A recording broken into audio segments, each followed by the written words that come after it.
All right, guys, let's do this. A couple minutes past 9. Here I am. You guys are on time. I'm a little late.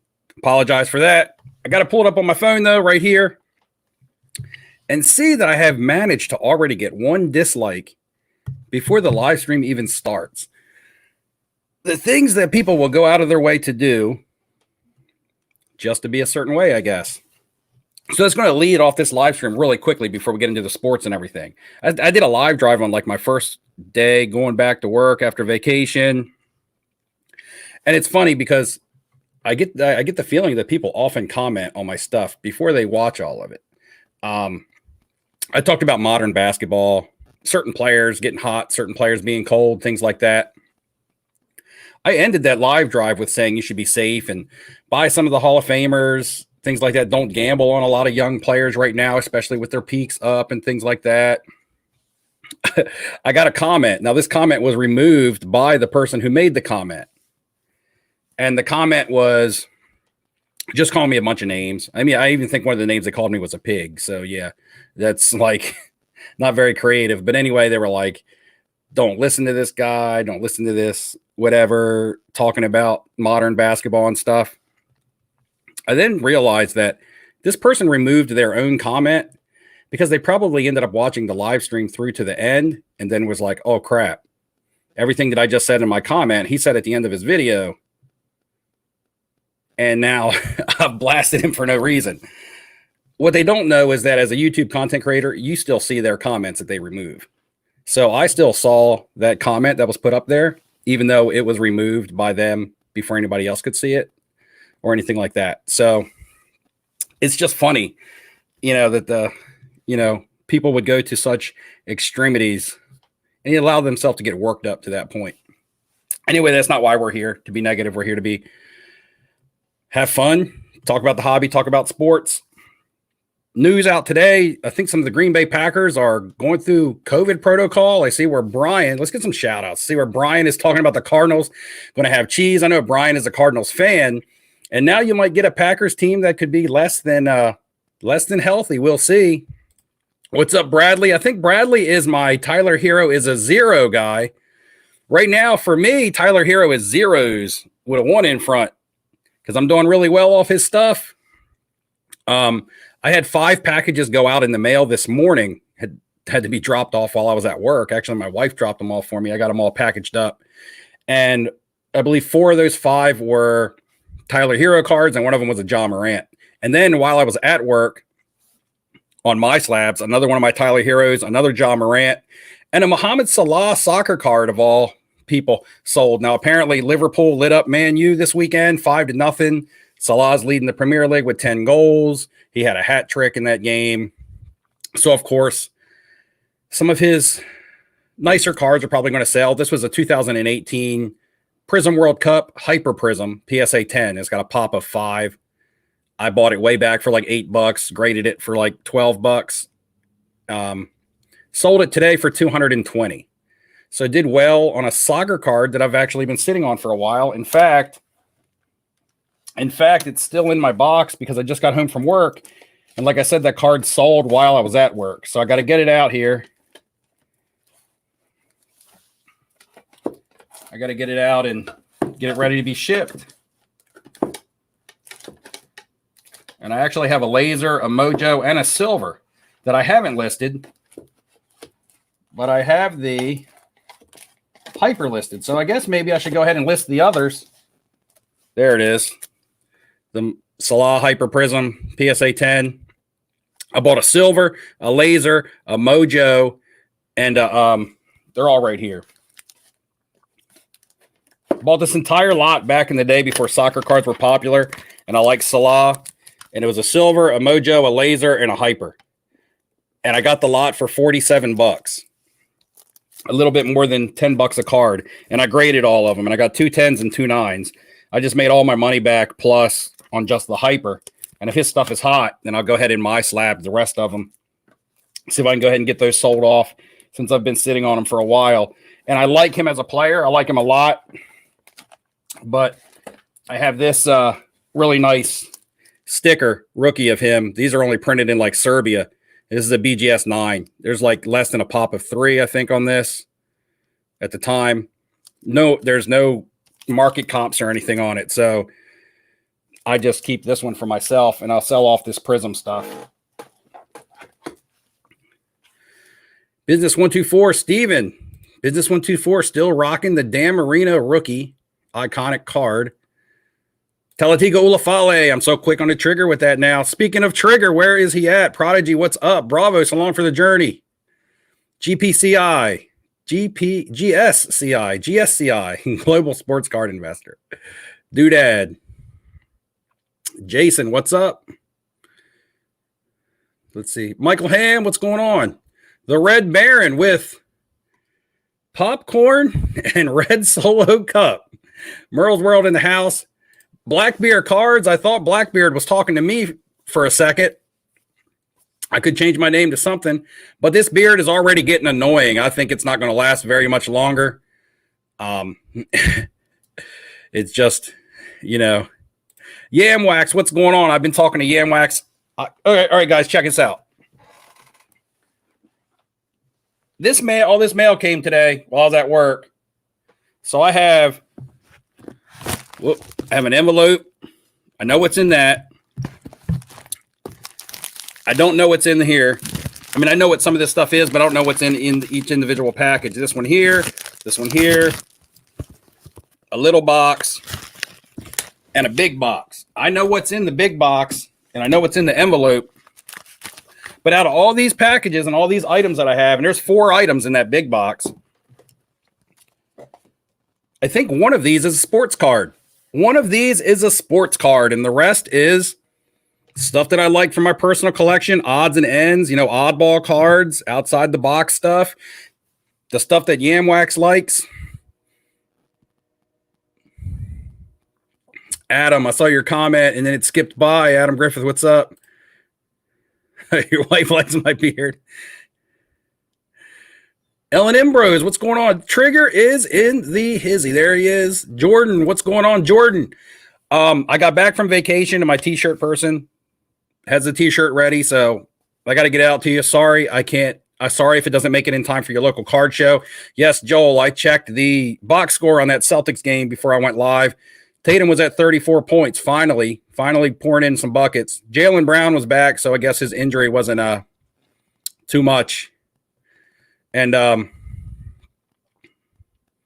Merle, you sold 6 Salahs this weekend. Yeah, he blew up this weekend. Liverpool's a popular team. They got a big following. So, and the one thing that's always drug his cards down is that he's a Premier League player. However, he's from Egypt. He's not a European player. So his market is a little bit smaller when it comes to his international market. Like, people who like Liverpool will buy his stuff, but he doesn't have that second big market like a lot of soccer players, like Messi. People from Argentina will buy his stuff. Or you got guys like Harry Kane, who gets love in the market because he's a good player, and he gets love from the people on his Premier League team. But then England, playing for England is like being a Yankee. So it's like Salah just doesn't get that secondary love from an international standpoint. And Steven says, nice to see Tyler Hero doing good. Yes, he is having off to a slow start tonight. I believe it's the third quarter, and he may have only had 2 points early in the third. He's not getting many minutes tonight. It looks like, kind of what we expected. He got a lot of play in the first 2 games, and he produced. But Lowry's back in the lineup tonight. He's getting less minutes. This is expected. He's not going to score 25 points every night. He's just not. I never thought that would be something he would do. I thought 18 points would be realistic as a 6th man. But, we'll see. I have maybe 4 Tyler Hero cards left, and I probably came into maybe 10 or 12 I came into the season with. Nice ones. I'm not talking about base prisms. I'm talking about silvers, parallels, and stuff. I have base prisms as well in a different box. I don't count those. And then, so I moved enough of his stuff to make where I've profited well off him already. And if I want to hold a couple of his cards, it can't hurt me at this point. Yeah, Harry Kane, he's a really good player. I think he may not be playing right now, though, AF Alam. I'm not sure if He wanted to leave Tottenham Hotspur and go play somewhere else. A lot of big transfers happened, and Harry Kane didn't get transferred because a lot of other players got transferred. He was kind of the odd man out on the transfer list. England lost in the Euros to Italy. That kind of dropped his cards. I sold a couple Harry Kanes and Raheem Sterlings going into that championship match.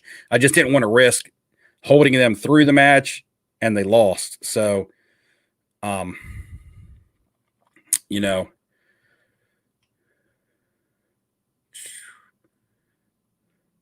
Blackbeard's asking about Dylan Brooks, who I think is injured right now. He was their second best option last year for the Grizzlies. However, I think he's hurt right now. And last year they didn't have Jaren Jackson Jr. Jaren Jackson Jr. is going to be a little inconsistent, but he's probably going to be the guy that, because he's a big power forward, he's probably going to get a lot of their inside scoring. And Desmond Bain is going to get some points. So I don't know if Dylan Brooks is the kind of person you want to go out and like invest in, because he's going to be a role player. He's not going to be probably one of the big time.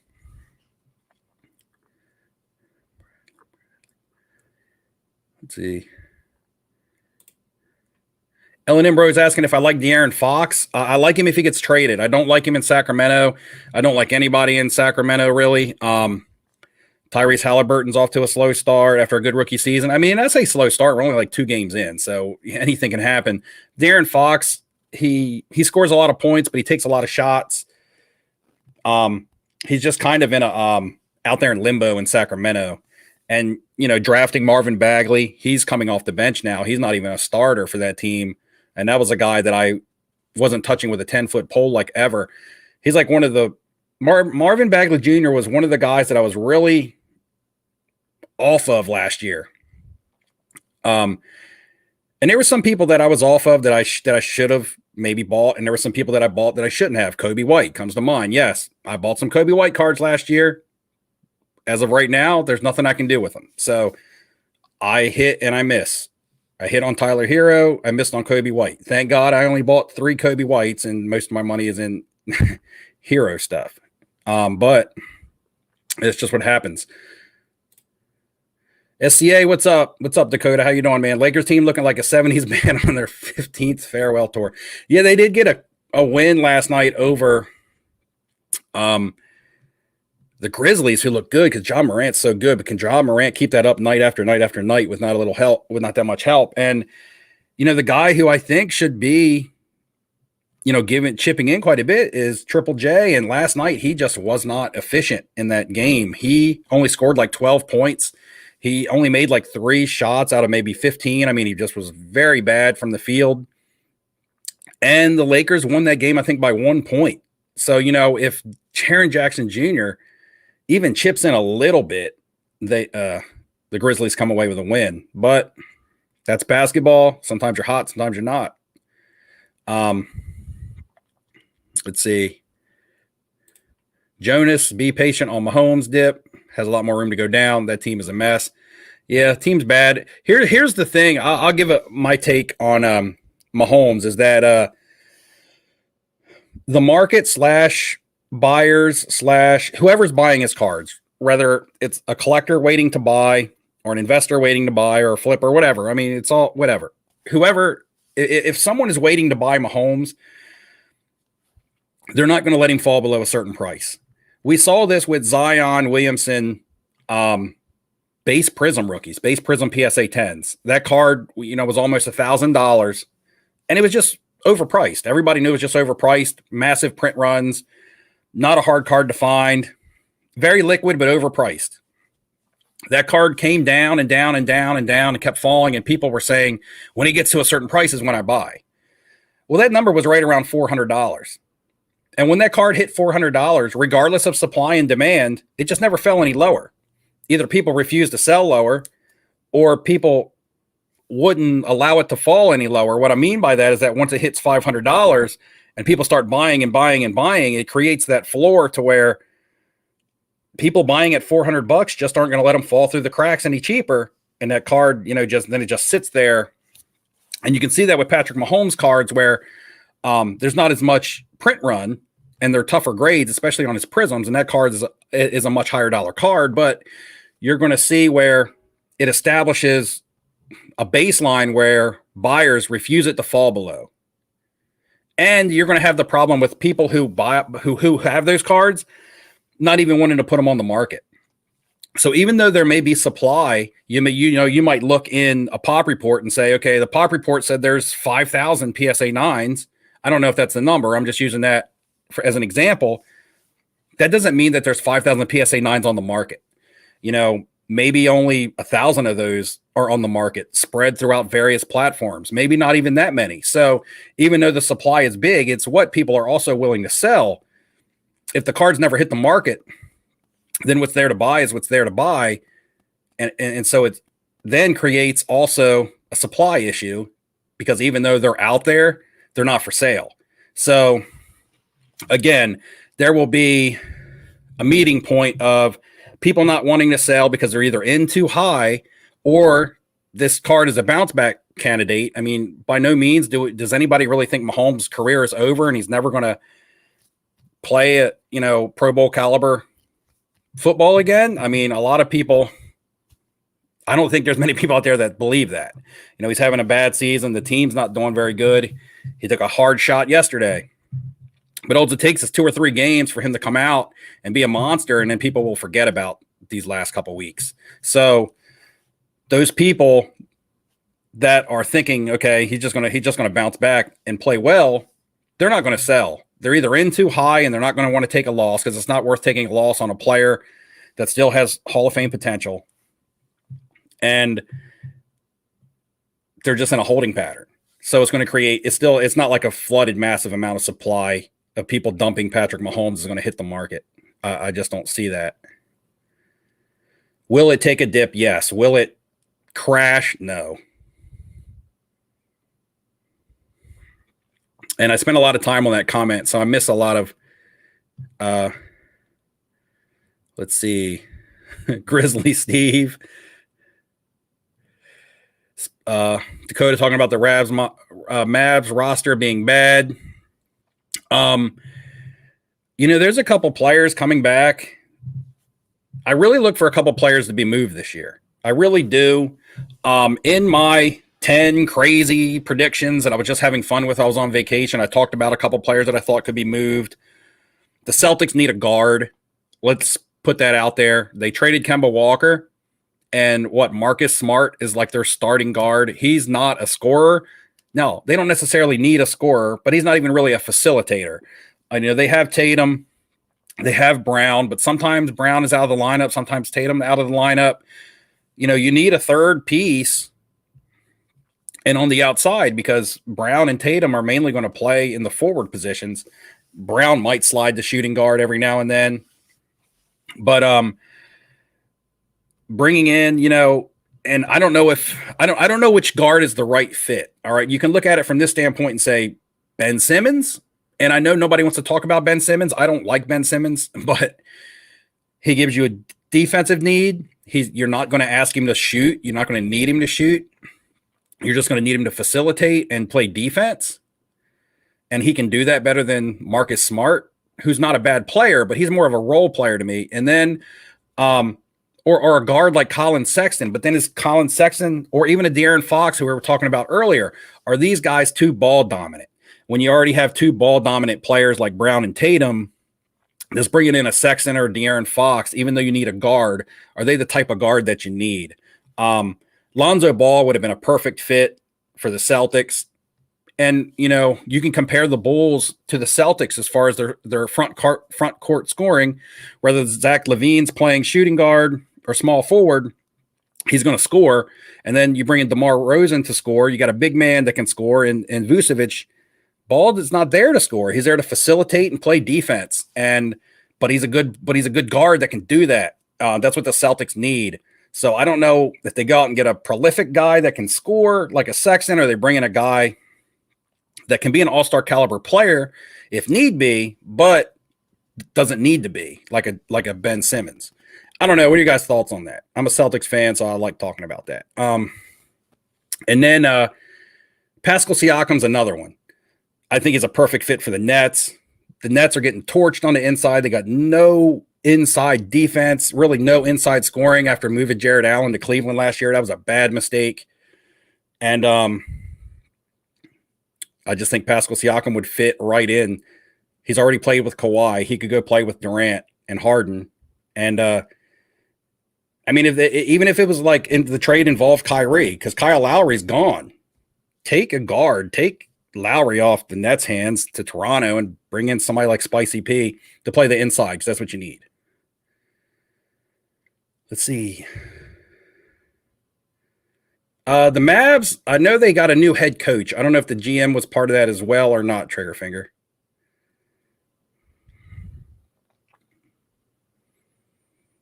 I think the head coach, was it Rich Carlisle? I think he was out.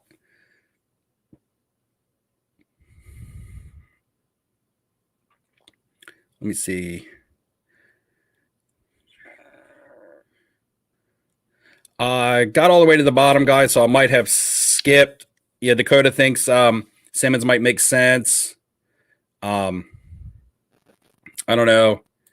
Alam says he thinks the Celtics are at the bottom of the food chain. It's too early. They lost 2 games, but then they won a game. I mean, there's lots of teams that are like 3-4-0, but are those teams going to finish first? Like Charlotte. Charlotte looking good, but do you think that they will be the best in the East at the end of the year, or are they just the best in the East at the moment?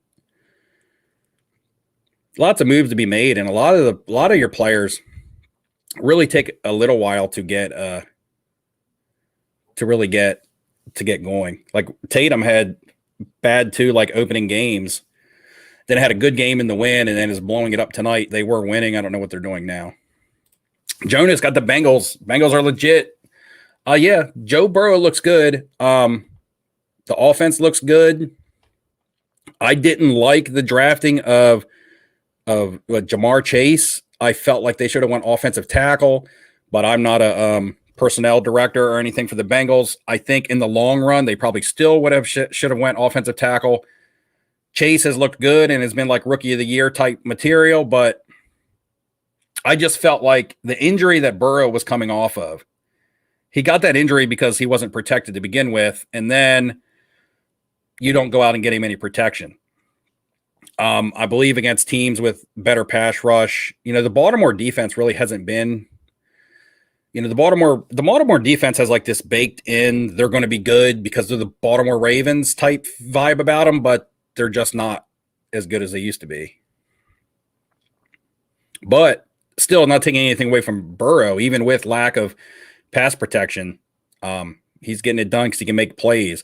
You just don't want him taking hits, because I think like last week he took a vicious hit where he was laid out on the field, and they even showed the highlight, and I thought that he was injured. I just saw it on Red Zone TV, so I didn't know what actually happened. I have a guest waiting in the wings. You are the wind beneath my wings. Did you ever know that you're my Tyler hero? We're gonna make that a theme song. And it's a familiar face, guys. I'm gonna bring on Neo, and Neo and I have not talked in person since maybe a live stream right after the National, maybe. We keep in touch, we message and things like that. But an actual conversation and talking about a lot of these topics that you guys are bringing in, we're going to go ahead and do this. Spare the suspense. 3, 2, 1. Click the button. There he is. It's like magic. What's up, Steve? Let me get my headphones on. I can hear you through my headphones, but let me get them on. It has been a hot minute. It has been quite a bit, but I think it's been sooner than just post national. That I think you popped in, or weren't the 3 of us on Dakotas one night or something? Yeah, I wasn't sure if that was it though. I wasn't sure if that was. Either way, we talk almost daily on IG anyway. So yeah, I'm not sure. So, I watched your video today, and the comment that you mentioned, if you moved out of all your football at the National and started buying basketball then you're in a good position. So which resonates with me because you were with me at the National, and that's what I was hell bent on doing. I was trying to get out of my football so bad into basketball because I knew I had to, and it's been okay. It hasn't been bad. I sold, like at the top of the stream started. I've sold 5 cards today or yesterday. I sold 2 more today. So 5 packages went out this morning. I got to package up 2 more basketball cards and then a soccer card. Just a freak sale on a soccer card because Mohamed Salah had a hat trick this weekend against Manchester United, and Liverpool beat them 5-0. So I guess Salah cards are flying in the soccer market. Yeah, I mean, other than the Baker RPA I bought off you, pretty much almost every dime I spent at the National was on Luka, Tatum, for the most part. So I bought a Luka Opticalo, Luka Mosaic, that Tatum Mosaic. I don't even remember what else, but it was almost all basketball. That was the plan going in because it looked like prices were at their cheapest. So, other than the splurge on the Baker, that to me, that was the plan. Yeah. And you were talking about how, getting rid of your football before the season. Yes, sometimes you might sell too early and miss a little bit, but over the long haul, the ones that you would have missed, the players that would have hurt you, that was like with me. Like I sold my Kyler Murray, or I got rid of my Kyler Murray contenders, but at the same instance, I got rid of every Daniel Jones that I owned and Sam Darnold. So yeah, okay. Deal, you got rid of the Darnold and the Kyler together. So sure, you probably missed out on, I don't know, let's just call it $1,000 on the Kyler, but you probably saved your ass $1,000 on the Darnold. So really, I mean, what's the difference? You netted out the same by getting rid of those 2 cards that night. Now you got a Zion for it, which hasn't been the best of luck the last month or so, but still, I would still rather be, as much as I don't like Zion, I would still rather have that card than the Kyler and the Darnold RPA. I would do that deal 100 times over again. Yeah, because the Zion's not dead in the water right now. It's just kind of sitting. Well, maybe that's what it is. It's not dead in the water. It's treading water. It's sinking. It's just floating. Yeah, there. Right. It's just waiting for him to get some news dropping where he's going to come back, and especially something like that, because that's not going to drop like a base Prism is, because it's a BGS 10 and there's not really comps to begin with. You're kind of piecing it together based off of other comps and random math equations and stuff. There's not like a clear cut. It's like you're going to see a downward trending line on a BGS 10 Zion like you are everything else. I mean, you could have a little bit of a hit, but it's a little trickier than just a base Prism crashing or whatever. Yeah, and even if how it is, a lot of times when players aren't playing, their cards, they don't tend to go down. They just don't go up. When somebody's not playing, it's usually just like Klay Thompson cards just kind of sat around. Didn't really tank last year because he wasn't playing. I think Zion's going to be a little different with that just because there's a lot baked into him, and a lot of people already have injury concerns with him. And now those are like coming true to life. It's like, oh, you had a secret broken foot surgery in the off season. Oh, you're not ready for the start of the season. Oh, the negative press about what you look like at media day. Oh, you're on a minutes restriction. Oh, the team really sucks. By the time you get back, it might not be worth it to like have them, run him out there for endless minutes. So let's see. It's not a great mix with him at the moment. But the color match buys need to see whenever Trigger puts up a long question. I'm like, maybe I should read it before I put it up, but I just always pull the trigger on it. Do your color match buys need to match in color name or match more by the look, not the name? Some blues don't match the blue jersey, so you stay away. Yeah, just overall aesthetics. Like I don't like buying orange cards of Boston Celtics, but that's for me. I mean, I guess orange and green kind of go together, but it's not the green on green is the card. John Morant blue stuff does crazy good. Funny you said I got a maroon Jalen Brown. I saw that today, but it's still a nice looking card. It's not like it looks. And the only reason I bought that is because I was trying to spend money on Star Stock. Like that's not a card I would normally buy. It was like, oh, I have pretty close to this amount left in my Star Stock account. I'll just pull the trigger on this and have it sent home.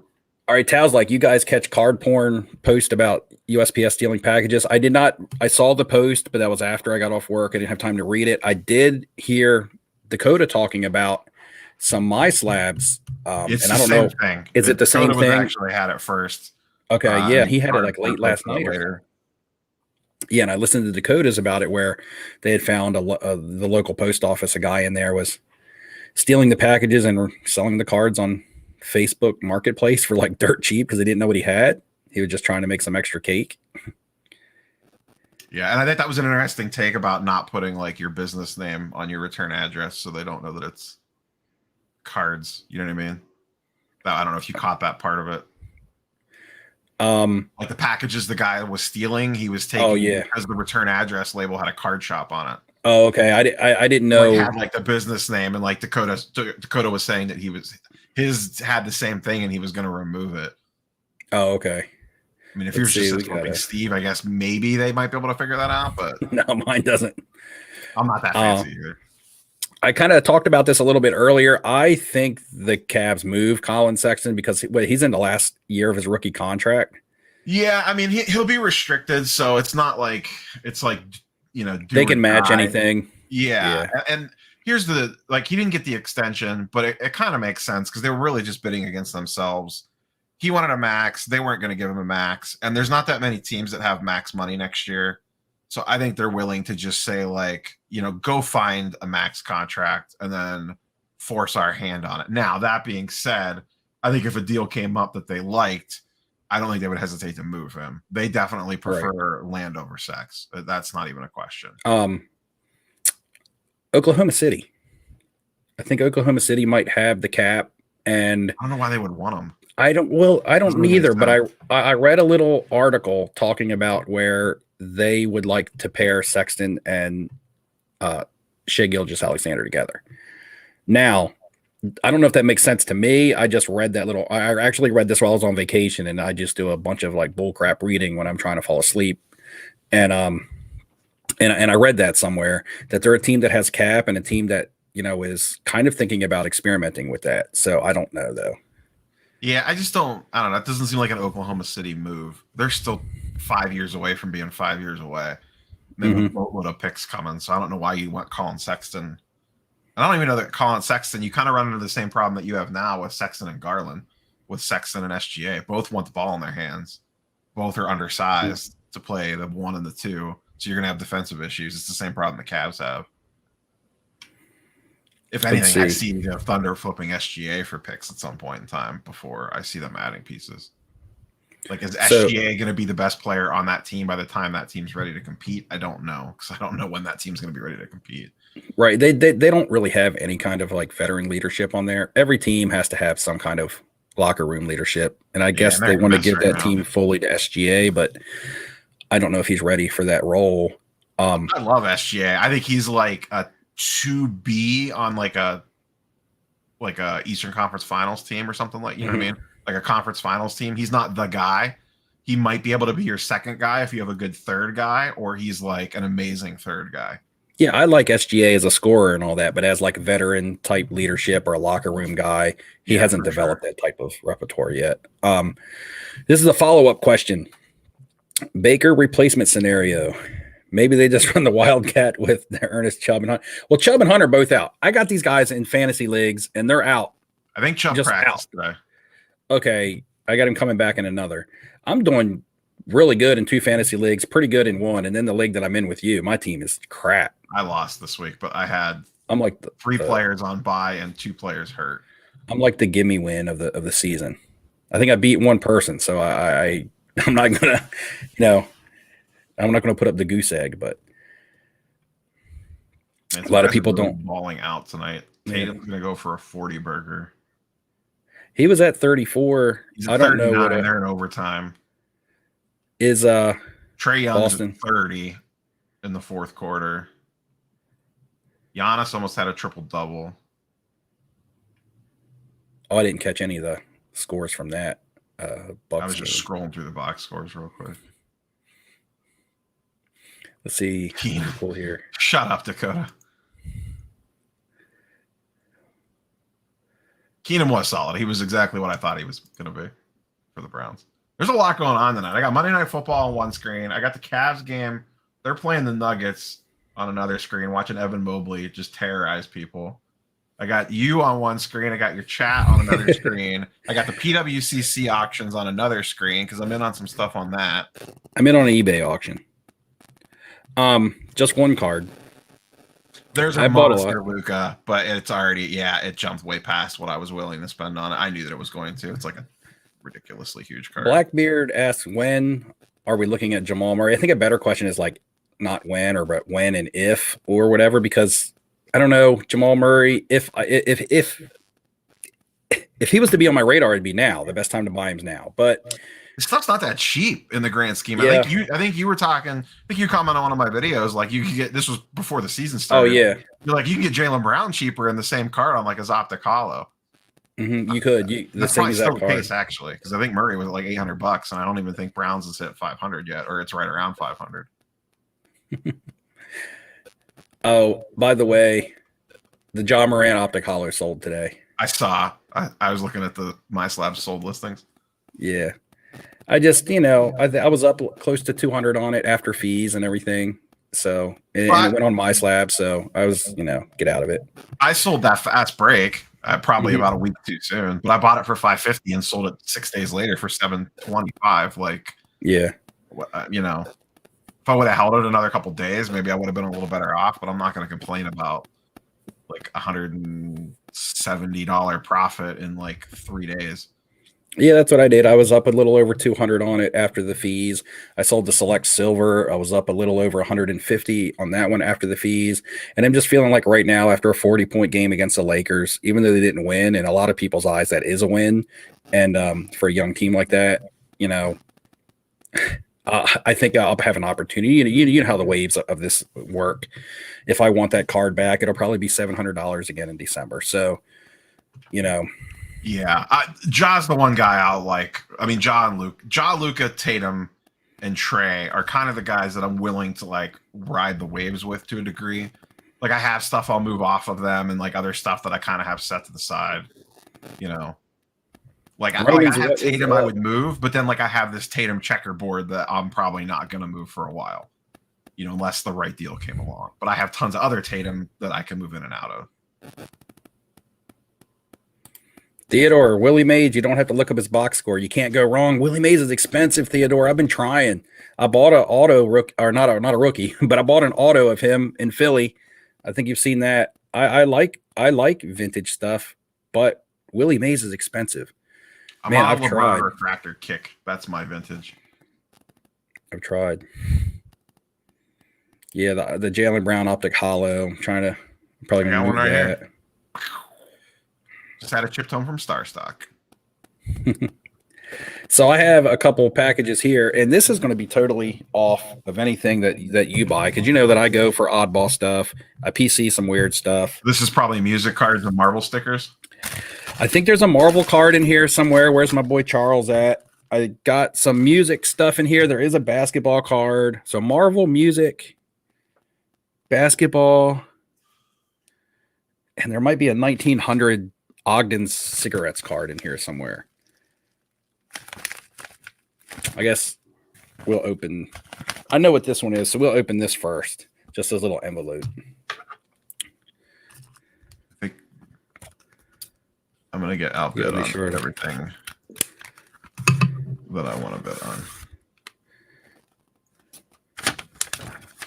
All right, so you can tell that this is high dollar stuff. It's just shipped in a white envelope. And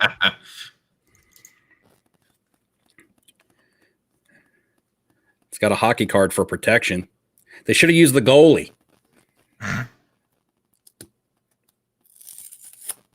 Now, these are going to be 1994 and I think 1997 Argentina rock stickers. These are hard to find in good condition. And they printed a set in 1994 when Panini didn't start printing their 90s stuff till like 95. So a lot of the bands that I like, their first release stickers are in this set. So at the back, got some Red Hot Chili Peppers. Be careful with the surface on that one. The Red Hot Chili Peppers first sticker. I'll probably SGC that for $25 or $30. A complete band of Metallica. However, this is Jason Newsted and not Cliff Burton. It would be awesome. Wait. Yeah, actually, that's definitely Jason Newsted. Cliff Burton had already passed, and then James Hetfield by himself. Metallica sticker. Now I don't know if you like Metallica. I don't know what kind of music you listen to be honest. Not a big music guy in general. Just not much. Not at all. Not really. The Celtics won that game.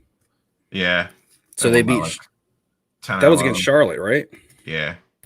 So that's. I mean, I don't want to say that's a big win, but I mean, Charlotte was riding pretty high. 3-0. So yeah. So that's a good win. I have not listed or sold a single Tatum card. You know, Tatum's one. Tatum's one that I don't mind holding. Yeah, for me, I would move my Tatum base. Like I have a base Prism and I have a Select Premier level. I would move. Oh yeah, I have a Select Premier level too. I'd move those, but like my Tatum checkerboard's not going anywhere anytime soon, and my Tatum mosaics probably. I sold a Donovan Mitchell holo, which surprised the crap out of me. Sold off my slabs. That was another $150 right there. I was in on that for $400 because I was buying those so long ago, and I just got it popped up an offer for a little over like $550. Did you move your Fox yet? You got dirt cheap at the National? Yes, the Fox I traded with the De'Aaron Fox optic holo and another Donovan Mitchell optic holo was traded for the Shaq 1/1 auto that I got at the Philly trade night. Oh, okay.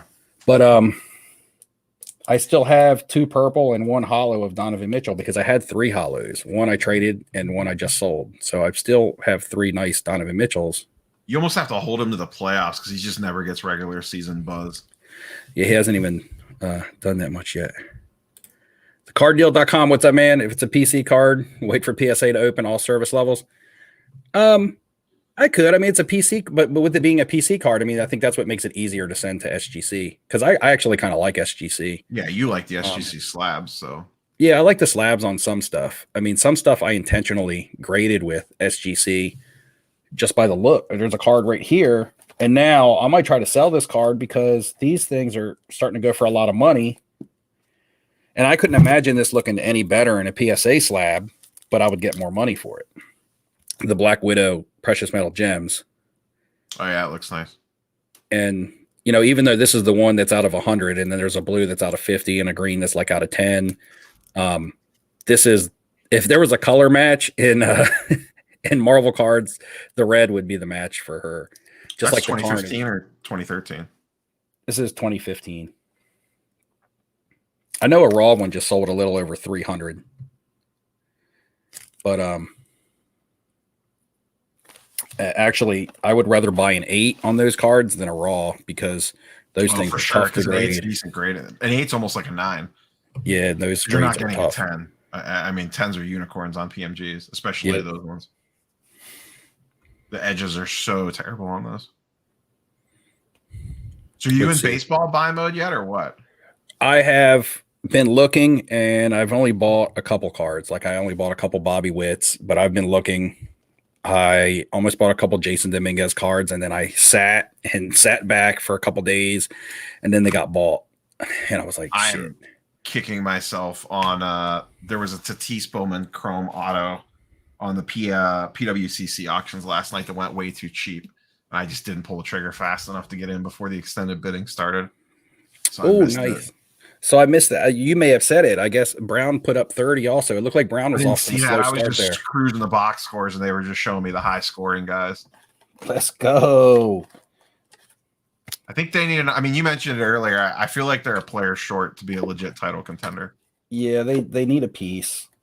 But which would you prefer for the money or for the price? The optic holo Tatum, the optic holo Brown. I would take the Tatum because I think Tatum has MVP upside. Brown doesn't. The Tatum actually goes for more too, doesn't it? Yeah, it sells for more, but I also don't like. I'm not a big fan of 16 optic holo in terms of aesthetics. It doesn't have the rated rookie on it. Yeah, that's key.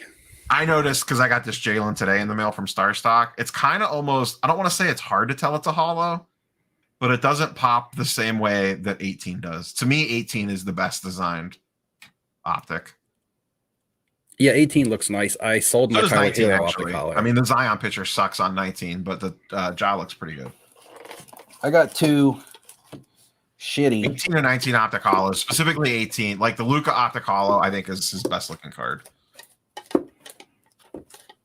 Yeah, I think I was bidding on a Luca optic on PWCC, but it got to where the level it probably should have. yeah, I've got these two. He's off to a bad start, so if you didn't sell into the hype on him, you're stuck right at the moment.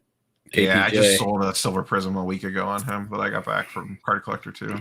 I've got the two optic hollows. I mean, I'm in cheap enough to where it's fine. I'll probably break even. He's like 3 games where he drops 30, which he's absolutely going to do at some point in time in the season, and this stuff's going to go right back up again. Romo is better than Aikman says, stay clear of Jason Dominguez. I just want to buy Jason Dominguez and sell before he plays. That's all. Just sell him. If I'm going to do that, I'd rather just do it with Bobby Witt. Oh, yeah, that Bobby Witt. That's why I've already bought Bobby Witt. I've already bought Bobby Witt. Get called up next spring. Yeah. I picked up one Mojo refractor on Star Stock that I had sent home. That's all I have of him so far. Every team needs a bowl. My whole eBay saved searches are like Lou Bob, Vlad, Soto, Tatis, Bobby Witt, all auctions. Just looking to try to pick off auctions. And I'm going to I have a big card show coming up in 2 weeks that I'm going to. And I'm going to be in full baseball mode. I really want a Soto Bowman Chrome Auto. That's my goal out of that show, is to try to find a Soto Bowman Chrome Auto. I've looked at those. Now, do you just want the Chrome, or do you want the refractor? I can't afford a refractor. A Soto refractor and a 9 is like $5K probably. I had at the last Philly show, I turned down a trade that now maybe I shouldn't have, but at the time it didn't make the sense that it makes now. Trade in the one if someone wanted enough of my stuff, but even for me, trading into a 5K card would be a decent chunk of my stuff. That was the trade I turned down, was the Soto for the Zion. Oh my God, Steve, you're killing me right now. What was the Soto? But at the time, the Soto was sitting around 3. You know what I mean? So was it the refractor 9? No. It was the regular Bowman Chrome, not a refractor. Or no. BGS 9.5. True Gem or no? It had a 9 on corners. I think that it was. There was on one of the right hand side grades was a 9 because I remember the guy showing it to me. I probably would have pulled the trigger. I probably wouldn't have hesitated. I might have tried to get a little cash back, or like a smaller card back in the deal. But Soto's just so safe. The thing was the guy was trying to sell the Zion for me. I was getting somebody to sell the Zion for me at the Philly show, and then I went back to the table after a couple of hours, and he was like, "Do you actually mind if I buy it off of you?" But he didn't really want to give me what I wanted for it. He goes, "How about a trade?" I was like, "What do you have?" And he was like, "Well, I have a Soto Bowman Chrome Auto 9.5." And at the time, I wasn't on baseball. Soto really hadn't spiked back up that hard. And I was looking at Zion being healthy coming into the season. You know, the news wasn't out about his foot yet.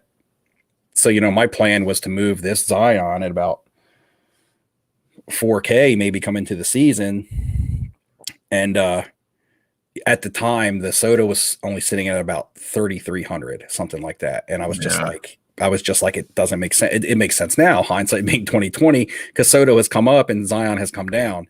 But, you know, I'd try to get a little bit of cash on the deal and close that in a heartbeat, just because I know hindsight's 2020. It's easy to say that now, but to me, I've been trying to at least move off portions of my inventory into more long-term holds.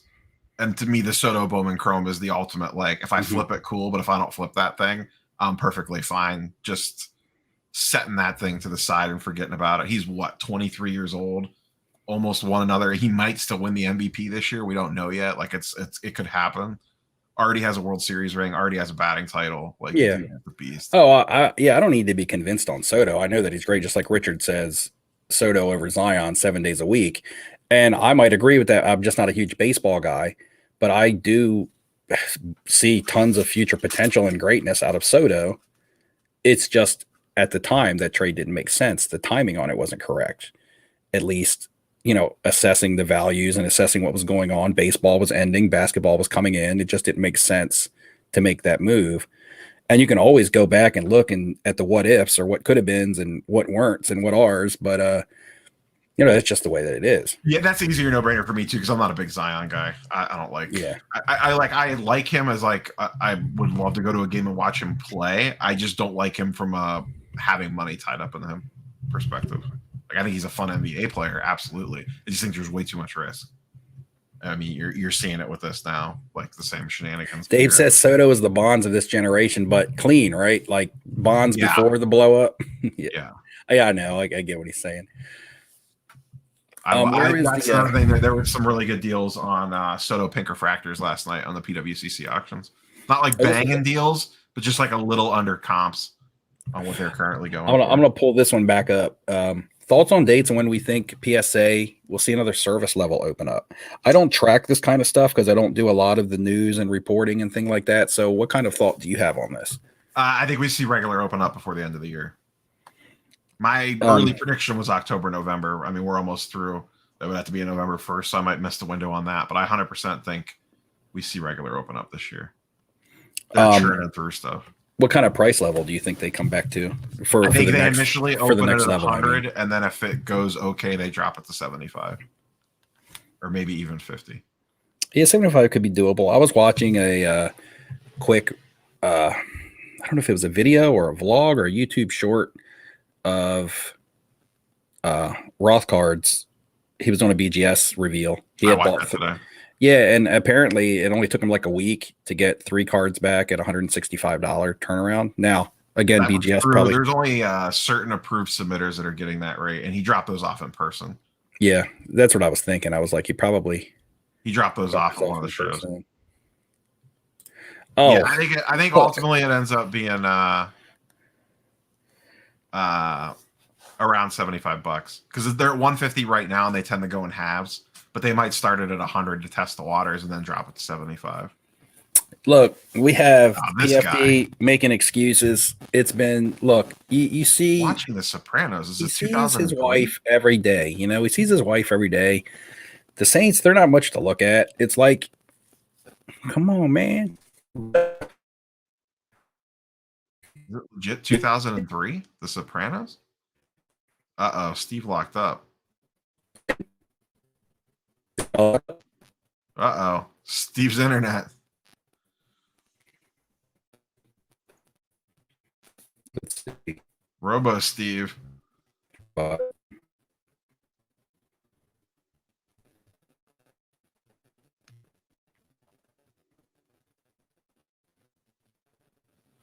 Think we lost Steve, boys. Oh, wait, is he back? Am I back? I think you're back. Unless that was just on my end. I don't know. Hold on. Was that just on my end, or were you going Robo-y? I was going Robo-y. Am I Robo-y now? No, you're good now. You're good now. Oh, yeah. We got some storm going on right now. Okay. So, yeah.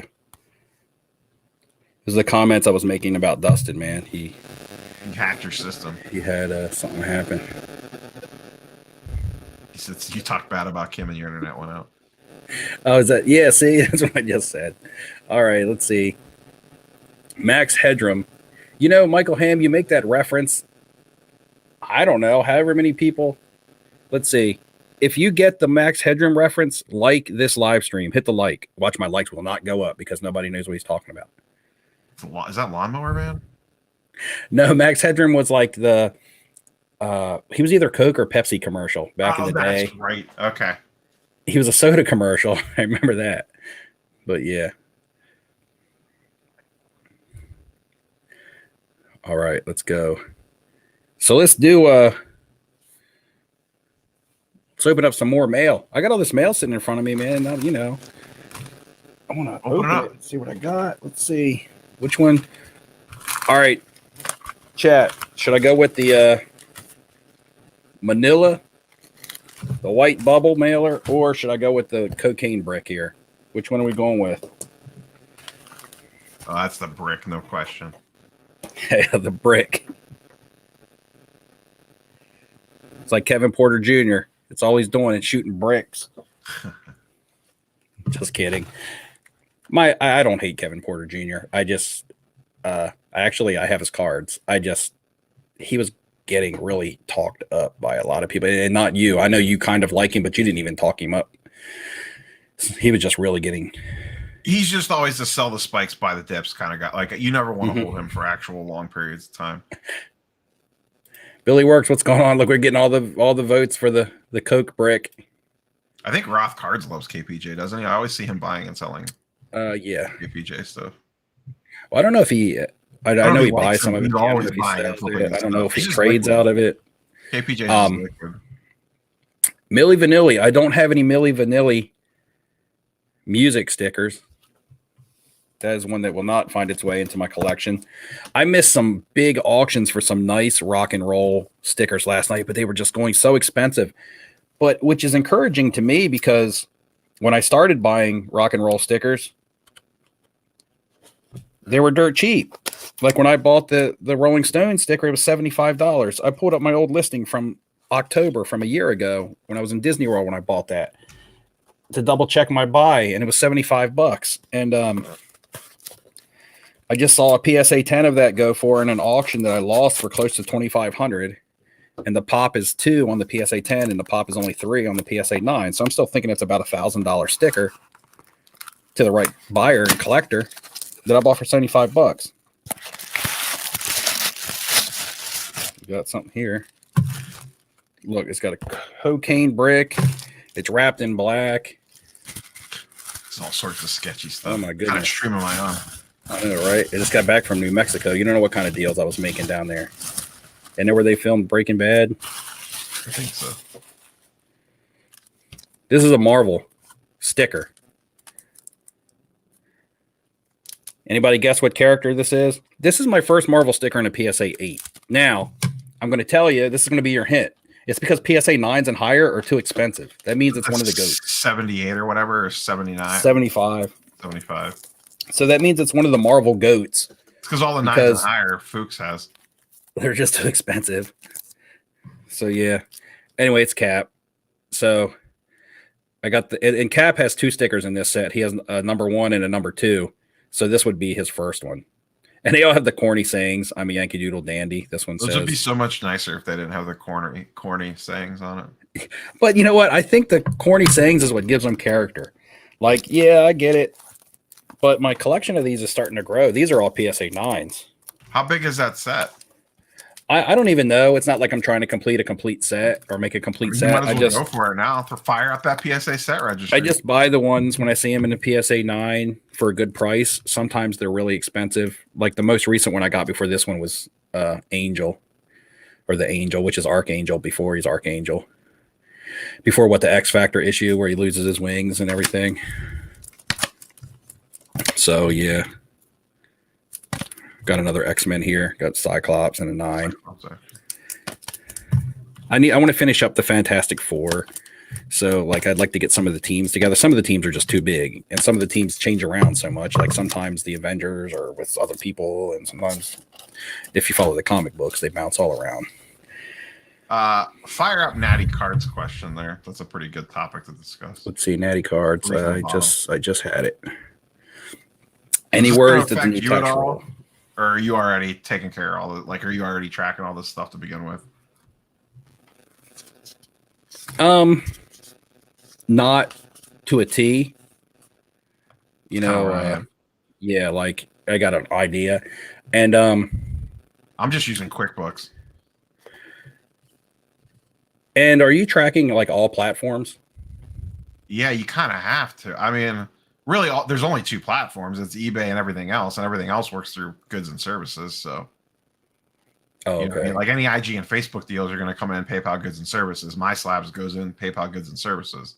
Mm-hmm. So it kind of all funnels into PayPal for me. I mean, maybe that's different for you. I don't know. But my main platforms are eBay, My Slabs, and then social media, which essentially turns into PayPal. So it's really just eBay and PayPal for me. Mostly. I can't think of another.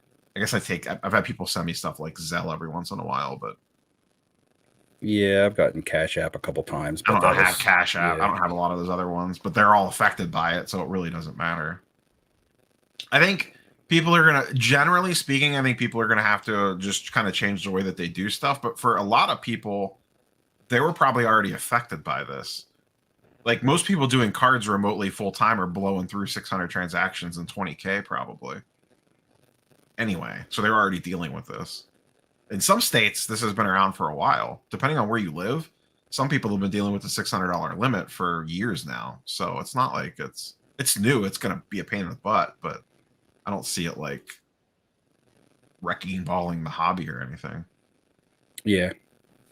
I haven't, to be honest, I haven't done a whole lot of looking into it as of yet. I'm kind of a situation where I was kind of forced into it this year because of the YouTube stuff, because none of the YouTube revenue is taxed. Right.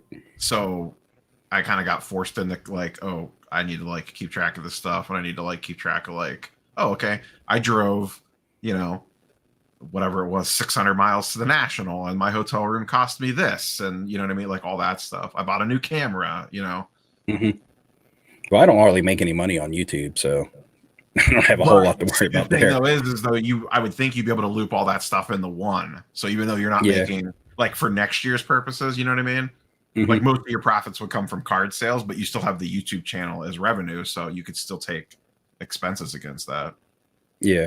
Yeah. If you travel to a card show, that's an expense on both sides. You know what I mean? Like anytime you travel to a card show, you should be writing all that stuff off now. Yeah, but that's what I just set up a QuickBooks account. I mostly did it for the YouTube channel, but I'm going to convert it into both.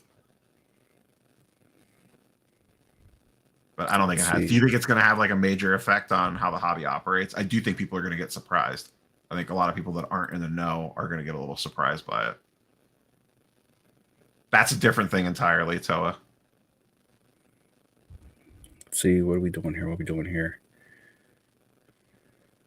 That $600 to $10,000 thing is the bank snooping thing, not the tax changes. So Natty said you can just always do cash. Been trying to move some of his bigger stuff because of that. Let's see. CMDS, what's going on, man? It's a great show.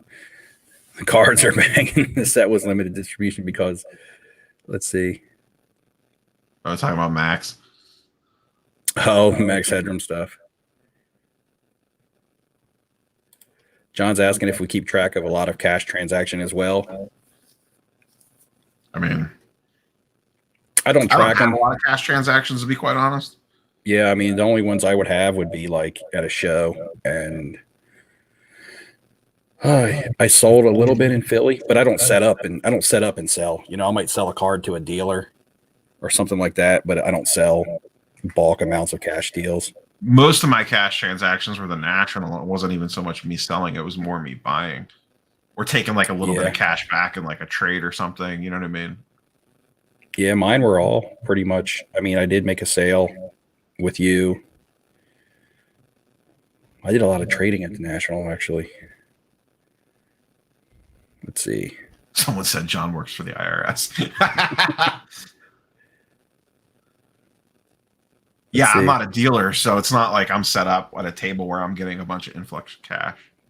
So Adam says, I mentioned not loving the Jaylen Brown optic as much. What other cards do you like for him then? His Prism's fine. It's low pop, even on a base. Yeah, 16 Prism, there's not a lot of. It's not that bad. And actually, the Select might be the better looking of the cards as far as the photo on it. I mean, the play, and these are dirt. These have not gone up yet. Last I looked, anyway, me and you both love these. Oh yeah, the mosaics. Yeah, that's a good looking card too. These are still only going for a little over $200, which is insane to me. I think I got this one for $150 on my slabs like a month or two ago, and they have not gone up that much compared to his other stuff. I just think people really forget that these even exist in 16, 17, and 18. Because even the Luka and Trey don't get a ton of love in the grand scheme of things. Like the Luka PSA 10 is still only around $1,000. Yeah, full disclosure, I own one, so get out the pump and dump. But I think it's one of his best looking rookie cards. I mean, I like the Luka Optic Hollow better, but bang for the buck. This is like, I don't know, I love this card. When it catches the light right, it's just gorgeous. Like, yeah, I have a sick Trae Young of this coming in for a future. I actually like the action shot on that as well. So Dan says, what do we think of LaMelo pricing? LaMelo is a guy that's not really on my radar just because the same with football with Justin Herbert, where I just knew that his entry level is something that I don't want to take a risk on.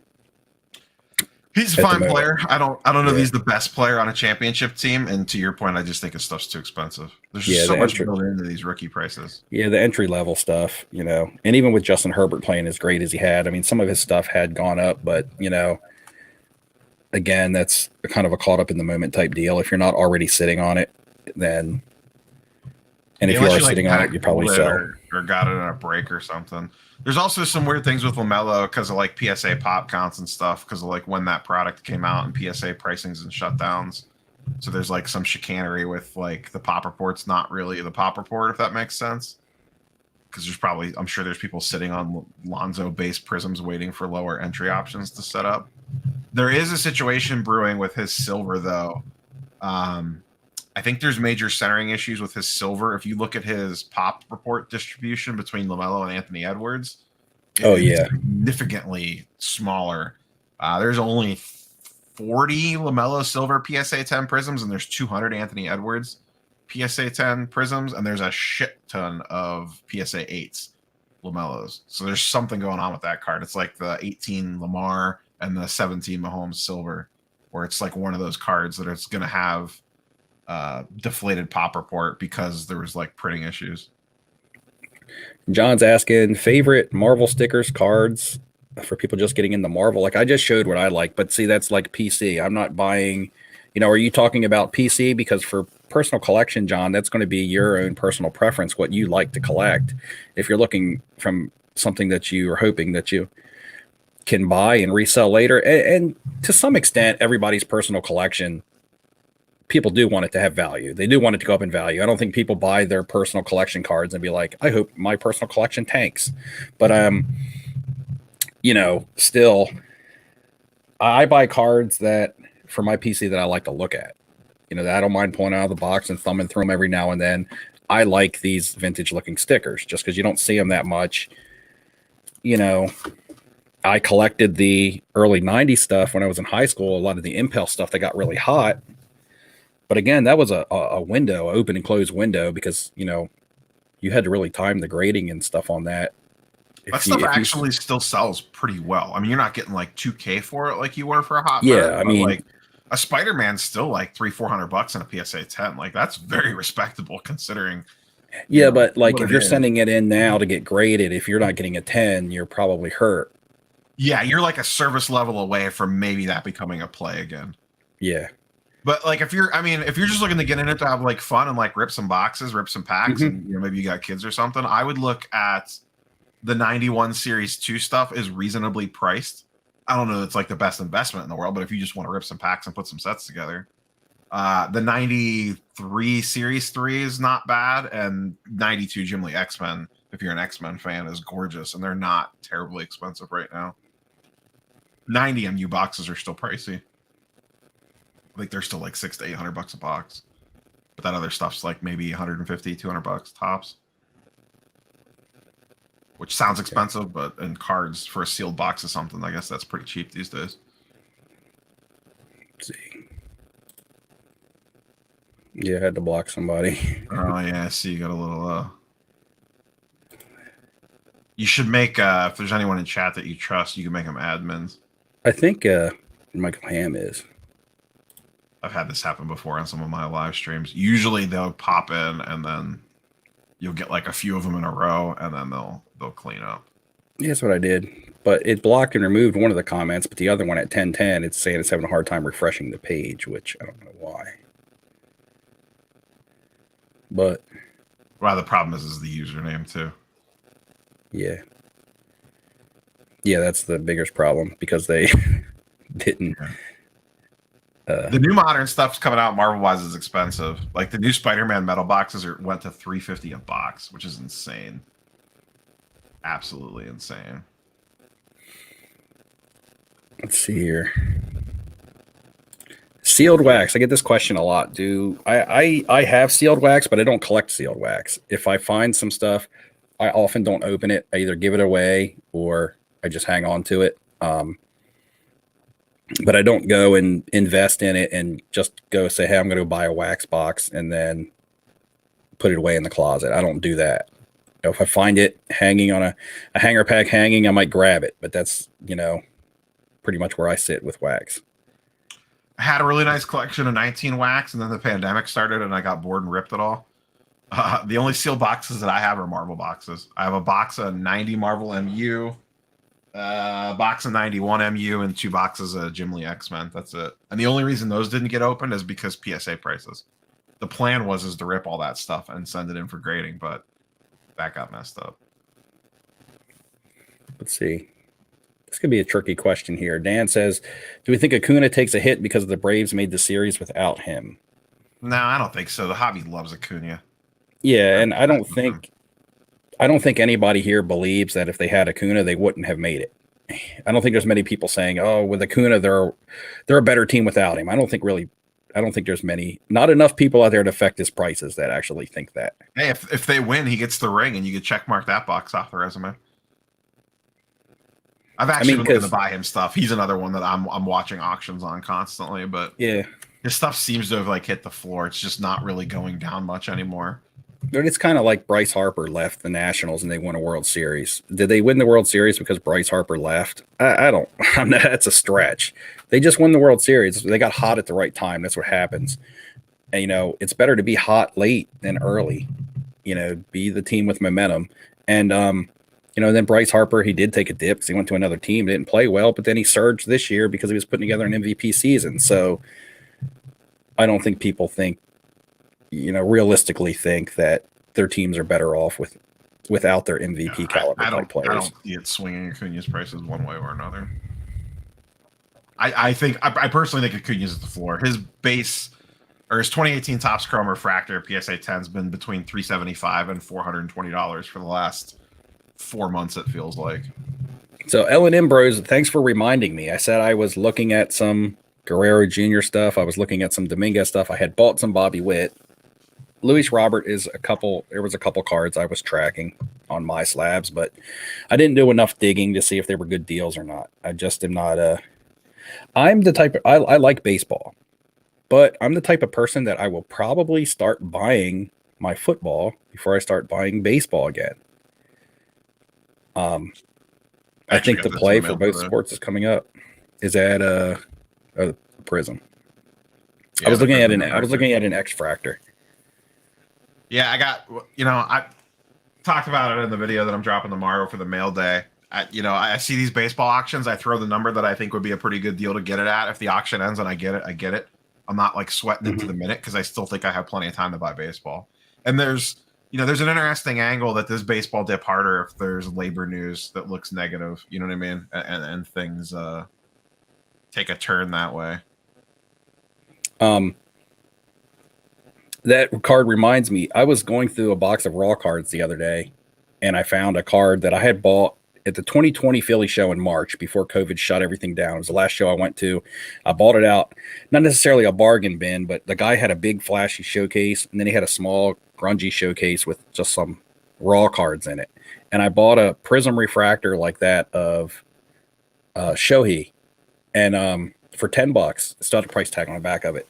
For $10, it was raw, but that card raw was like $200 and some now, and I didn't even know I had it sitting in one of these shoebox type boxes. I mean, it's in a top loader. It still looks nice. It's not beat up or anything. Or did you not look at it that close? Oh, it was gradable. It's just at the time, Shohei was kind of a bust. It was during all these injuries. Could you still send it in? Or oh yeah, I could still definitely send it in now. Yeah, I could definitely send it in now. Yeah, I like the Prism Fry. I got this a couple weeks ago. The same thing. I just waited and plucked off an auction that I thought was cheap. The Tatis Prism. Yeah. They're nice looking cards. They're pretty low pop too in the grand scheme of things. But I want more Soto. And I want some to get back in on Acuna. So people will forget about Acuna like they will Jamal Murray. I think I think Acuna's a different. Jamal Murray's a random NBA star. Acuna is one of the top 4 most talked about players in baseball. Okay, does he mean forget about them as in they'll just forget that they're injured and their stuff won't go down and they'll get a pass? Or does he mean they're just going to forget about them? They're going to be 2 players that just fade away into the distance. Oh, that's a good point. If it's I don't agree with I'm not sure what he means. Latter. I'm not 100%. Inglorious Peace says No Shave November. It hasn't even started. I got a head start on everybody for No Shave November. You got to reset the clock. Yeah, David's talking about like I said, Otani Prism Refractor Raw was $10. I remember when I bought it, I was actually buying it because I kind of felt like I had wasted my day at the show, and I was like, man, I need to spend some money. I went up to a showcase. We're like, how much is that Otani? It was like it's $12 on the back. I'll give it to you for 10. And I was like, there was a $10 little orange sticker on it. And I looked at it. That's back when I was still submitting cards because PSA hadn't gone down. They hadn't jacked prices up. And you should SGC that thing.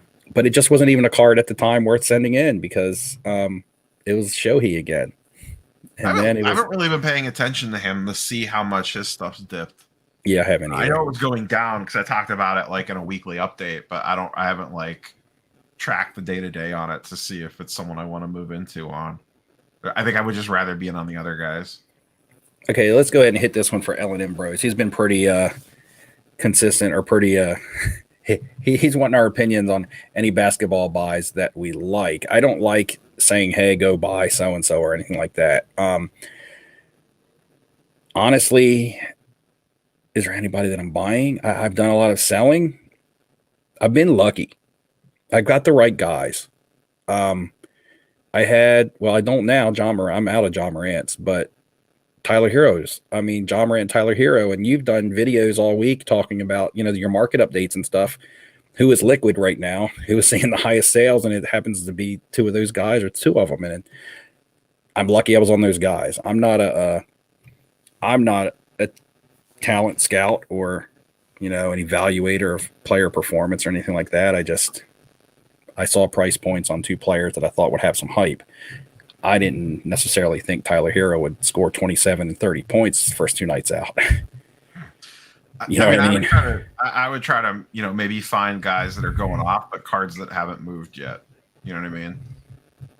Like if you want to jump on the Ja train or the Jaylen Brown train or whatever, I'm sure there's cards out there that haven't gone up yet. Some weird variations or whatnot that haven't seen the bump that they should, and you might still be able to find them priced at old comps. Or look to buy people on the dip. Someone starts a little slow. It doesn't take much. We're only a week into the season. Guys that aren't doing much, their prices are going to start pulling back. Like what Michael Porter Jr. hasn't done a thing this season. Like I bet you his stuff starts dipping. His Optic Hollow has already come down. Remember that was a card I was really trying to get going into the season. And again, it's like, I don't know. It's like I have a good luck charm or something because the only three nice Michael Porter Jr. cards I invested in, I sold at the last Philly show because the dealer offered me 90% comp because he needed inventory. And I was like, I'm not selling any modern basketball. And he was like, what if I give you 90% comp? Because he was high on Michael Porter Jr. He thought he would see a 25% bump come season. Because I was like, you're really going to give me 90%? And he did. And I sold the Mosaic Blue that I had, and I sold the two Blue Velocities that I had. And I made out well. But I didn't sell them thinking that Michael Porter Jr. was going to have a bad start. I was buying him because I thought he was going to have a good start. And the only reason I sold him is because the guy kind of made me an offer that I couldn't turn down. So again, that was just lucky that guy offered me 90%, because if he'd have come at me with 75%, I would still have him. And I would be sitting here right now saying, damn, I should have took 75% of those Michael Porter Jr.'s last month. So again, it was just a lucky situation where a guy kind of forced my hand to sell and I sold. And now I can, the Optic Hollows had hit over 650 and I saw one listed on My Slabs for like 500. So I don't know what they're selling out on eBay. I just know that the My Slabs price is now lower than the last eBay price that I lost. I lost one coming into the season at auction that went for 650. And now I see one listed on My Slabs for 500. So I'm just like, that card must really come down. But he's like a guy, like if that dips, I don't know, say that got down to 350, or you ran into a show and you can get him for 350 cash. Like that's like the ultimate buy back card, because like a good week from him and it's right back up. Because Hobby loves MPJ. Yeah. JJ Bama, anyone collect, and I don't know if this is directed towards all of chat, because if you've been following me, that I had the 1977 Wonder Bread Star Wars, which I did trade at trade night, but I have the 77 Italy sticker, and this is like my favorite still shot from the movie. It's my favorite two characters. So the 1977. That's a PC card. Speaking of PC cards, I got some more. And on my live drive the other day, I was talking about how people are really tunnel vision on some modern basketball to the fact that where a lot of good deals are falling through the cracks. Like I bought this Magic Johnson that came in the mail a couple days ago. I got it for $227. But I know, because this is the type of stuff I buy, this whole stack here, you can't really see. This whole stack here is cards that are similar to that Magic Johnson. And I know that I can never get these cards below $350. I just don't. Magic Johnson autos hardly ever sell in one of the top tier brands, serial numbered low on card, for less than $350. So you can see where the market is like so concentrated on a certain area that if you like something else, go look at that something else right now, because now's your opportunity. Yeah, I mean, that's we talk about baseball for a while. That's why I'm looking at baseball. Eyes are on basketball. Like, I'm waiting for these baseball auctions to slip through the cracks. Let's see. And I don't know about you. Have you been buying? I haven't really been doing much transactions on eBay the last month or so. All my stuff's been my slabs or IG. Now some stuff, because I buy oddball stuff, so a lot of stuff I can only find on eBay. Yeah, but we narrow it down to like the sports card, stuff. Yeah. So, like I said, I've sold 7 cards in the last 2 days. One of them was on eBay. The other 6 were on my slabs. It just doesn't make sense to use them over my slabs. It doesn't. And, they sat there for a couple days, and I was like, man, do I need to lower my prices? What's up? And then the offers just started coming in, like only for the right players. I mean, like like I said, you were lucky that you had the cards, the guys everyone was looking for. That's the kind of the trick with my slabs. If it's kind of like stagnant stuff, it's probably a little bit of a different story. But I should rephrase. I've made a lot of deals on eBay, but not actually on eBay. I've been doing the whole like, let me search this guy's username. Oh, what do you know? Like, here's his IG handle, the same name, and working a deal off platform. So I'm finding cards on eBay, but I'm working the deals off eBay. Yeah. So I don't know if this is intentionally JJ taking a jab at me or not, because he says he don't follow basketball that closely, but for some reason he bought a Kobe White and a Roy Hachimura. I'm not sure. He just says a PSA 10. I'm not sure which cards they are.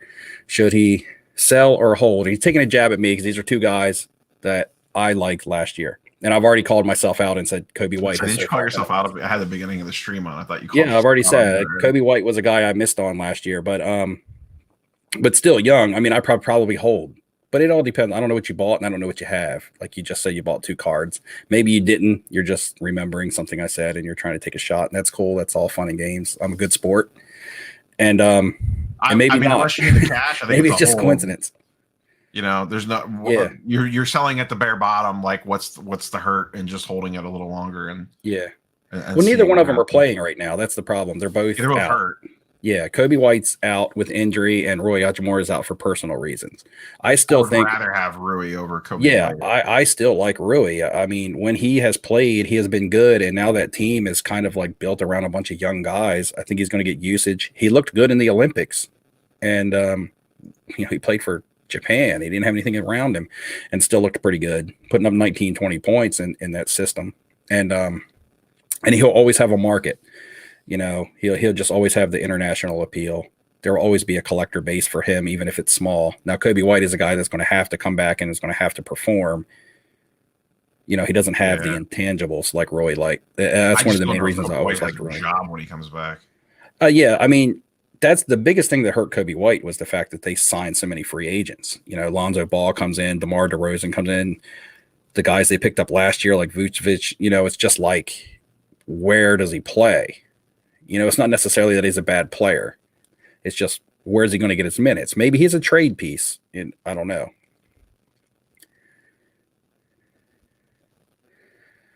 This has been $1 million question for a long time, a Magic Johnson documentary. It's been talked about and pumped up and things like that, but I don't know when it's due to come out. And I think it's going to be basically the Showtime Lakers documentary. I don't know if it's going to be strictly, Magic Johnson will be probably the biggest part of it, but I think it's supposed to be Showtime Lakers or something like that. It's going to talk about that team from the 80s. I think the time of big documentary bumps is well over. I mean, it might see a little bump, Oh, yeah. but it isn't going to be like people are expecting the Jordan doc again on price bumps, and that was the most unique situation of situations. Yeah, and the thing about some of these players is that they don't need a documentary to make them known. You know, a lot of people know who Magic Johnson is. The documentary isn't going to all of a sudden make him famous. It might put a couple more eyes on him because people who never got to see him play, some younger folks or something like that. But I'll tell you one thing is that there's YouTube videos all over the place of people doing reaction videos now to old basketball players. And the Larry Bird ones are all over the place of young people watch. Oh, I want to see how Larry Bird was. And I mean, that's one way that people can see how great of a player was through social media and word of mouth, and people saying, damn, I watched a highlight reel of somebody and they were amazing when they played, even though I never got to see them play. And, you know, case in point, I had a 16, 17-year-old come up to me at trade show in Philly and tell me that Larry Bird was his favorite player of all time. And I'm just like, you never even really got to see him play. And he was like, no, but I've seen him play, but I didn't get to see him play when he was active. So, you know, more eyes getting on some of these greats, you know, top 10 type players. Certain guys are just burned into the history of basketball forever. You know, when Bird and Magic came along, they were like tape delaying NBA playoff games. You know, they weren't even fully televising them. There was no kinds of ratings. There were no kinds of nothing. And then the most watched college basketball championship game ever was Indiana State and Michigan State, still, I think, to this day. And then when they came into the NBA, that's when the ratings and the popularity of the league actually took off. Those two guys actually, and they were pre-Jordan, they made the league popularity what it was, and then the other guys started coming in and just, you know, kept it going. I would like to pick up one of those Bird Magic triple cards at some point in time, just to own one perspective. You know what I mean? It doesn't feel like super high grade, but I feel like that's just like a card you should have in the collection, if that makes sense. Plus, you get to kill two birds with one stone. You get both guys on the same card. Yeah, that's the thing. How often do two players come along that some people argue are top 5? They're definitely both top 8 in a sport, completely iconic, and then their rookie card is on the same card. I mean, you see it now with like a LeBron, Dwayne Wade, Carmelo Anthony type card, but LeBron, yes, is up there in number 1, 2 status, number 2 for me, but you know, I'm not here to argue who's better between him and Jordan. They're 1 and 2 either way you look at it. And then, but Dwayne Wade is now, you know, he's like back end. He might crack the top 20 on some people's lists. And then it's murky once you kind of get out of the top, you know, few guys. When you got 2 guys that revolutionized the game and just were clean cut top 8 players ever on the same rookie card, that's just craziness. Yeah, I've been having my eyes on a lot of LeBron stuff lately. That's been my Trigger asked a question, I believe, about autographs. Trigger, I saw it. Autographs that you should look for, I think. Trigger, if you want to put that back in there, because I can't find it. It was something about autographs that I like to look for when I'm looking for my Larry Birds and my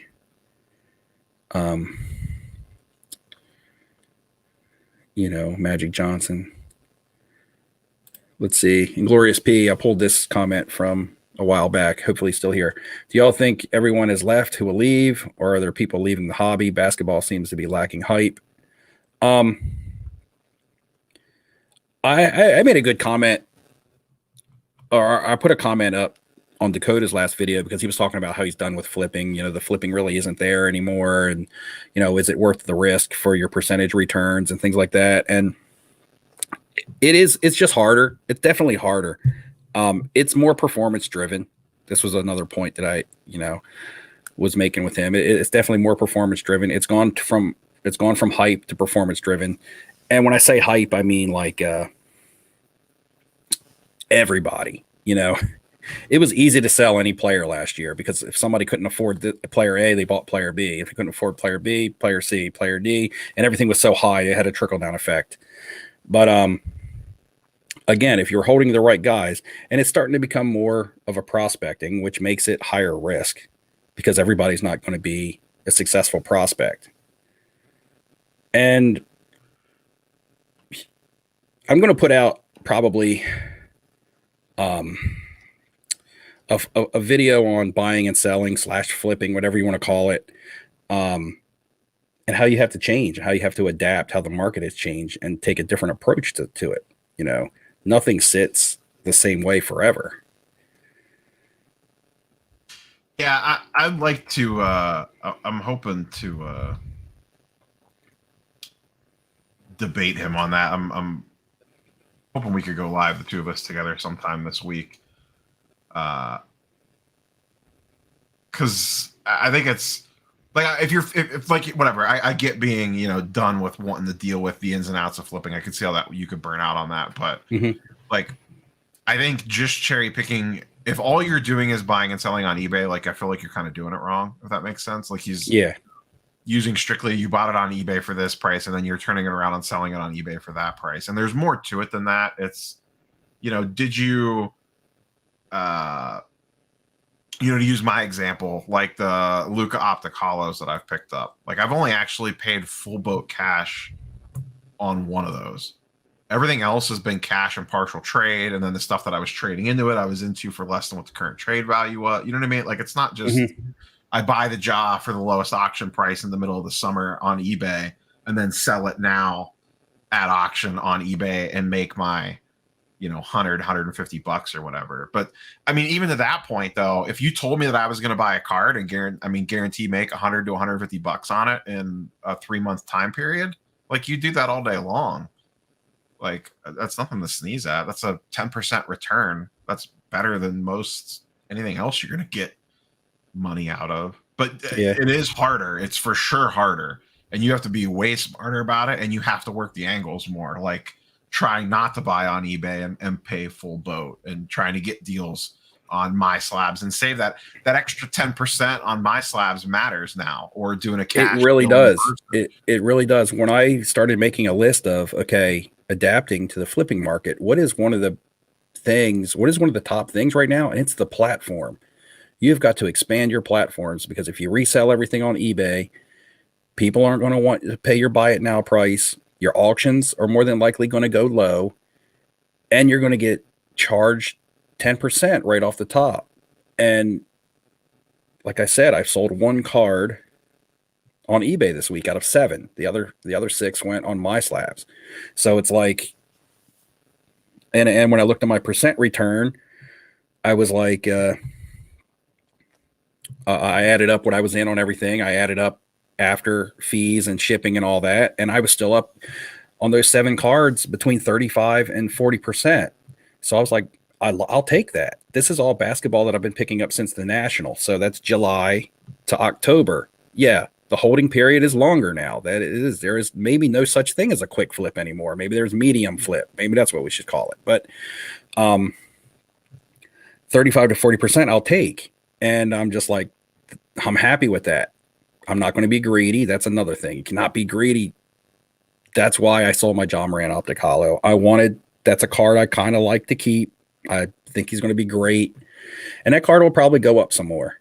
But at the price I got offered and what I was in, I was like, okay, I'm just going to sell it. Just let it go. Make your money. I'm making that was one that I probably made closer to 25% return on. But the Tyler Heroes have been like 50% plus return on.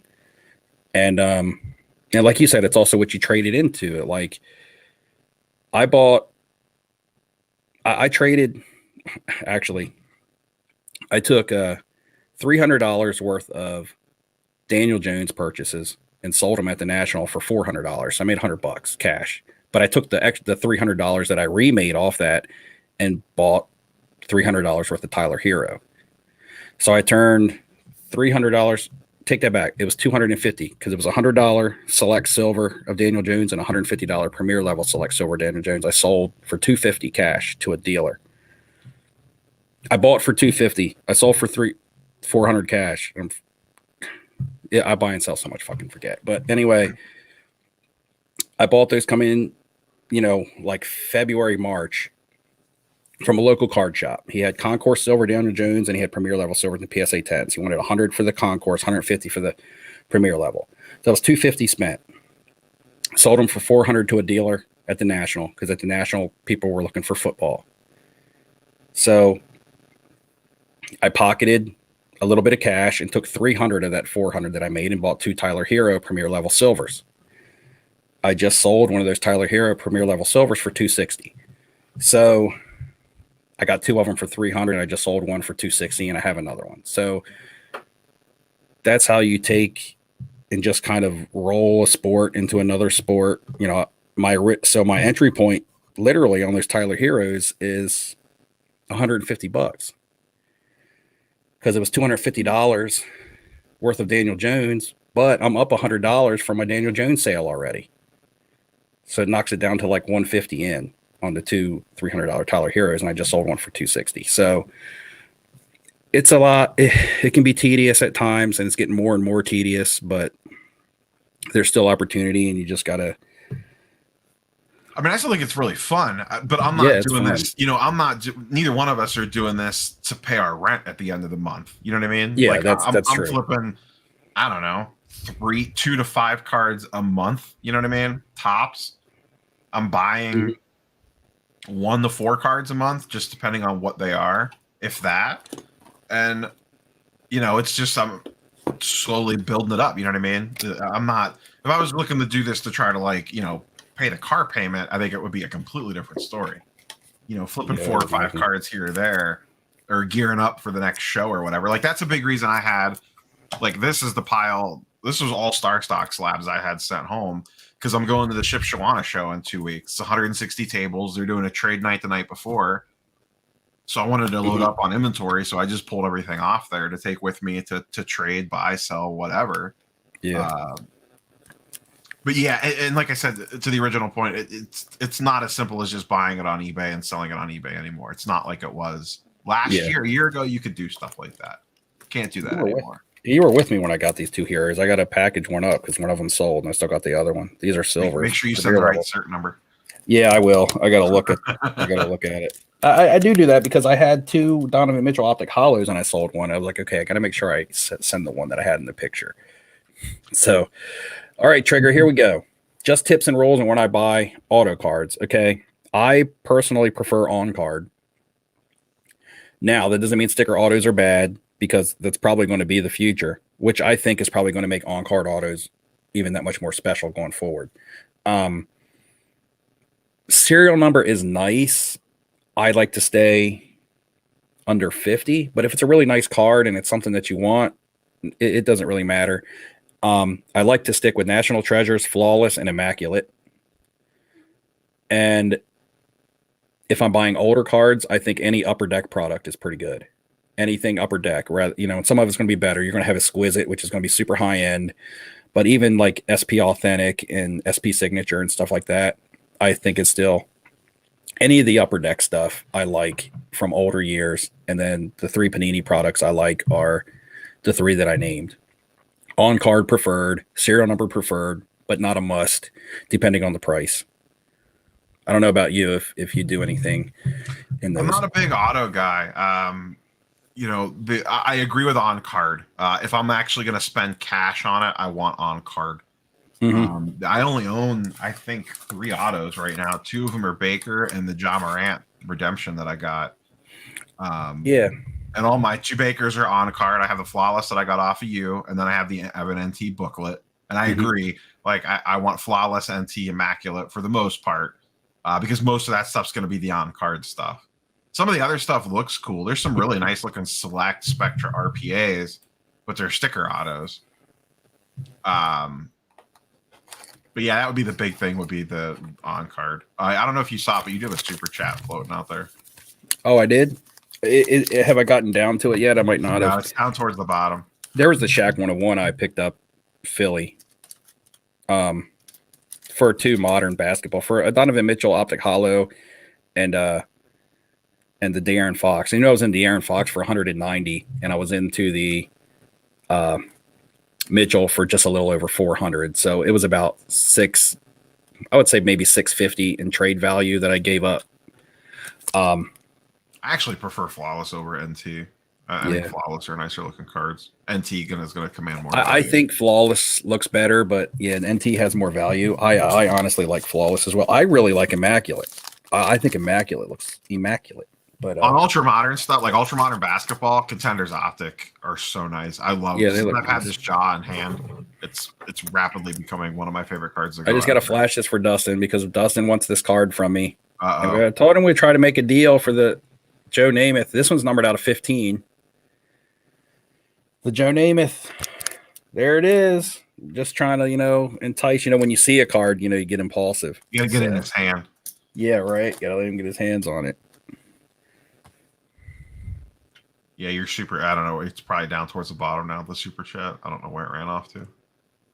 I got it. Smoking Cardboard. Smoking Cardboard, thank you, man. You're thinking about selling on My Slabs and curious if you need to list it lower than or for the same price you want on eBay. Well, depends on how quickly you want to sell it. For me, I like to list my price in between maybe like 5% less than eBay because eBay is going to take 10%. So a seller is going to look at you and be like, hey, you should sell to me cheaper than eBay because your fees aren't as high. But you can also see where your offers are coming in from. If they're coming in from a state with decent sales tax, you can be like, well, you're going to save sales tax. So it's kind of I'll meet you in the middle of that. That's kind of how I like to play the game a little bit. Some people might list differently. Everybody has their own different sales techniques, but that's what I do. Or you can just list at an eBay price with an offer because you can list with offers just like you can on eBay and see if anybody either bites at your full price or at least makes you an offer that you're happy with. But don't lowball yourself too low because the MySlabs platform is growing. Like I said, a lot of sales for me on there today. I think I had 5 total sales up until today, and I had 6 more in one day. So I doubled my MySlab sales in one day. Now that could have a lot to do with people in buying mode right now, and what I was selling. But I think they've also put. Well, let me hit 2 things. One, I usually list my stuff right at eBay comps, but I don't expect to get that price. I usually like if a card's comp at 500, I'll put it up for about 500 with best offer and expect to get between 450 and 5. Yeah, I'm not going to sit there and list for 10% over eBay comps and get pissed when someone offers me, 8% below or whatever dumb number that it is. And then the second thing is, My Slabs has grown a lot. I mean, they've been putting a huge marketing push on with, YouTube stuff. Like I've done, full disclosure, they're a sponsor of my channel for certain videos. They've done stuff on Dakota's channel. I know that they're doing a lot more videos or sponsored videos on like comic book channels to try to build up that aspect of it. And they've released data about like their month-over-month sales and number of users and stuff, and it's dramatically going up quickly. Oh, it's going up, yeah. Especially to circle back to what we were talking about earlier, that extra 5 or 10% matters way more now than it ever did. So people are looking for that edge. And that's a place that you can get it to save that extra 5 or 10%. Yeah. Especially Also, on a bigger card. You're looking at like a $500 card. That's $50. Like that adds up in a hurry. But remember, also, here's a big key: Smoking Cardboard. If you're new to MySlabs, you're gonna foot the shipping bill. So that $3 or $4 or whatever the shipping is going to be, when they buy a card off you, they buy it for that listed price. If you list a card for $500, they're buying it off you for $500, not $500 plus shipping. So you could incorporate a couple bucks into your shipping, or you can just eat the shipping yourself as a sales thing, which I tend to do on eBay sometimes anyway. A lot of times people will buy a card listed at $5 more that's got free shipping. So, they're spending $5 more because they see free shipping. When shipping would only cost them $3, they would actually be saving money if they bought a card for $5.50 and free shipping. But the feeling and thought and the human psyche of feeling like they're getting something free makes people buy. So again, just don't forget that the shipping will be something that you have to pay for yourself. And I don't know how well you ship, what kind of packaging you use. I mean, all that stuff, envelopes, bubble mailer, not bubble mailers, but I ship everything in bubble bags. That stuff can add up in price, especially bubble mailer envelopes. They can be expensive sometimes unless you get a good deal, like a big bulk deal. Anything nice I ship in the small flat rate boxes. I still got a lot of packages to get to. Let's open one real quick. Hopefully, it's on the subject of something maybe we're talking about. And I got the long Lando question coming in. Let's see here. I wasn't expecting this package. It said this one wasn't delivered. This is actually 2 cards that I may not show because it's not a super good investment at the moment. Well, I don't know. I don't want people to be like, flipping Steve bought this guy. I got to go buy a couple. You guys are smarter than that. I don't have to say that anymore. You guys are smarter than to just go buy what I have. And I bought these strictly on price point. You already know about these because I said I bought Trigger posted like a 3-page book. Yeah, it's the Lando question of the night. Man, that's like Trigger. Can you get that into like a 1 sentence, man? Good Lord. Yeah, right. What, like a 3? Anyway, this is a boring package. This is just 2 Jaren Jackson Jr. Blue Velocities. Oh, that's a nice little color match there. Yeah, these were just a little slightly over $100. I bought them both off the same seller, so he gave me a good deal because I bought both. He had 2. So I said, well, you cut me a deal for 2. And he wanted like $130 each. But then when I said I'll buy them both, he knocked them down for me. I'm in on these at like $115 a piece. I don't know. It could be $150. And if it hits $150, I'll probably sell it. I just need him to have a couple good nights. Or Memphis to stay good. I don't know. Just a little gamble. That's a little prospect. Okay. A gamble. That could be a loss. It happens. That's good. I agree. I mean, sometimes price point is the whole thing. If the guy was asking $150 a piece for those, I would have been like, no, no way. But at 115, it leaves me a lot of room. It's kind of safe. Only thing he has going against him is the whole big guy thing. Yeah. So since that package was boring, I went to another one like immediately. And this is way out of the box. You guys have seen this. This is my Thomas Edison. Thomas Edison right here, inventor of the light bulb. 1900 Ogden cigarettes card. I said for $60. Yeah, I said for $60, I'm going to put that in my PC and see what happens. Great minds think alike, right? The Thomas Edison oddball card. And I still have the cocaine brick. Or no, open the cocaine brick. I still have the big box. Which I thought I had something else delivered today, and apparently eBay shipping must have been wrong. I want to hit on. I've had another My Slabs thought while you were opening. So one way, and now this is going to be very dependent on where you live and what your situation is. Now I'm lucky; I have a lot of shows around me. I have access to Card Collector 2's trade night and another shop's trade night that run every couple months. Where you can really benefit saving that 10% on My Slabs is if you buy a $500 card for $450, and then it goes up just a little bit. Maybe it just goes to $550. Where you're not going to get like a ton of profit by selling it at $550. But if you could take that card and trade it at $550 at a trade night, because usually trade nights, if it's just me and you trading at a trade night, we're just going to use whatever the current eBay comp is for trade value. So now all of a sudden you're getting a $550 value for a card that you're into for $450. Like that's a nice way to save some money in air quotes on something else that maybe you could get yourself into.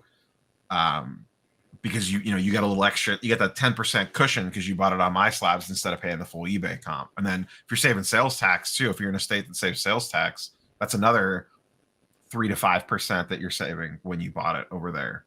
So that's going to vary by location. A lot of people don't have access to trade nights or shows on the regular, but if you do, that's another angle that you could take. I use that a lot, but I'm lucky that I have access to a lot of different stuff like that locally. Yeah, I don't have a lot of shows. Philly pops up every now and then. Chantilly is a couple hours away. All the other shows I've had, I got to take off work. I got to fly there. So those are all added expenses. But when I go to shows for fun. So I have 3 shows a month in Ohio. I have a local show in Canton that's 15 minutes away from me that runs every month. I have a show at a flea market that sets up every month. That's 15 minutes away from me. And then I have a show in Cleveland 6 months out of the year. They don't run it in the summer. And that's an hour away from me, and that runs every month. And then Card Collector 2's trade night is 2 hours away. That runs about bi-monthly. And then another shop in Cleveland just started doing them last month, where they're doing a trade night, and they get good attendance too. So that's like, I can't ask for a better situation. They're not the biggest shows in the world, but that's all that matters. And then, like, I'm going to go to the Shipshawana show. That's a 4-hour drive for me, so it's a hotel room stay in the 4-hour drive. But I get a trade night out of it. I don't have to take time off work because it's 4 hours, so I could leave after work and still be there in time. So, I'm extremely lucky with the access that I have to small local shows and the occasional bigger thing. Mm-hmm. So Doug says the Philly show in December. I'm guessing that's going to be the show for him. What sport should be the focus? I'm going to say in December, pretty much everything. I think the market is going to be in that point. The hype of NFL playoffs will be at its peak. Basketball will probably be in the doldrums by then. Mm-hmm. I mean, that's kind of the point of the season where it's like, let's get to the trade deadline and get some Woj bombs. Yeah, basketball is going to be probably slightly down, so that's going to be a price point buy. Football is going to be coming into the playoffs. So again, a lot of your players that you may like for next season, no better time than then to get in early because people are getting in earlier and earlier and earlier. Soccer is a good play then if you're a soccer investor. U.S. men's national team stuff, World Cup's around the corner. And baseball, again, you're buying and waiting for the spring. So most of the stuff you're buying in December is not buy in December and sell in January. Most of it's going to be buy in December, and then you're going to be selling in March, April, and May. But, you can actually probably do pretty well in those 4 sports. I don't know much about hockey, but in those 4 sports, you can probably do fairly well. You got to choose the right players, but I believe your price points are going to be at, in some good positions. Plus, around Christmas time, people don't spend as much. The extra income just isn't there. It's wrapped up in the holiday things. Like I said, whether that's travel, family, gifts, things like that. And I know a lot of people are like, oh, but people are Christmas shopping, but not as much as you think. More money goes into other things. I know this. I work in a casino. Our slowest time in the year is from Black Friday, November, to New Year's Eve. That's our slowest time of the year, every year for the last 11 years. So it's consistent. And that's because people aren't having the extra income to come out and gamble. And you can relate it right to sports cards. People aren't going to have the extra money to be spending and gambling on sports cards either. When is that Philly show in December? Oh, I don't know the exact date yet. That would be tricky because you lose 2 weekends to Christmas, basically. Mm-hmm. After 3. Really... Yeah, Chat, after 3 games. Know the dates for the Philly shows? Yeah, somebody popped that up there for me.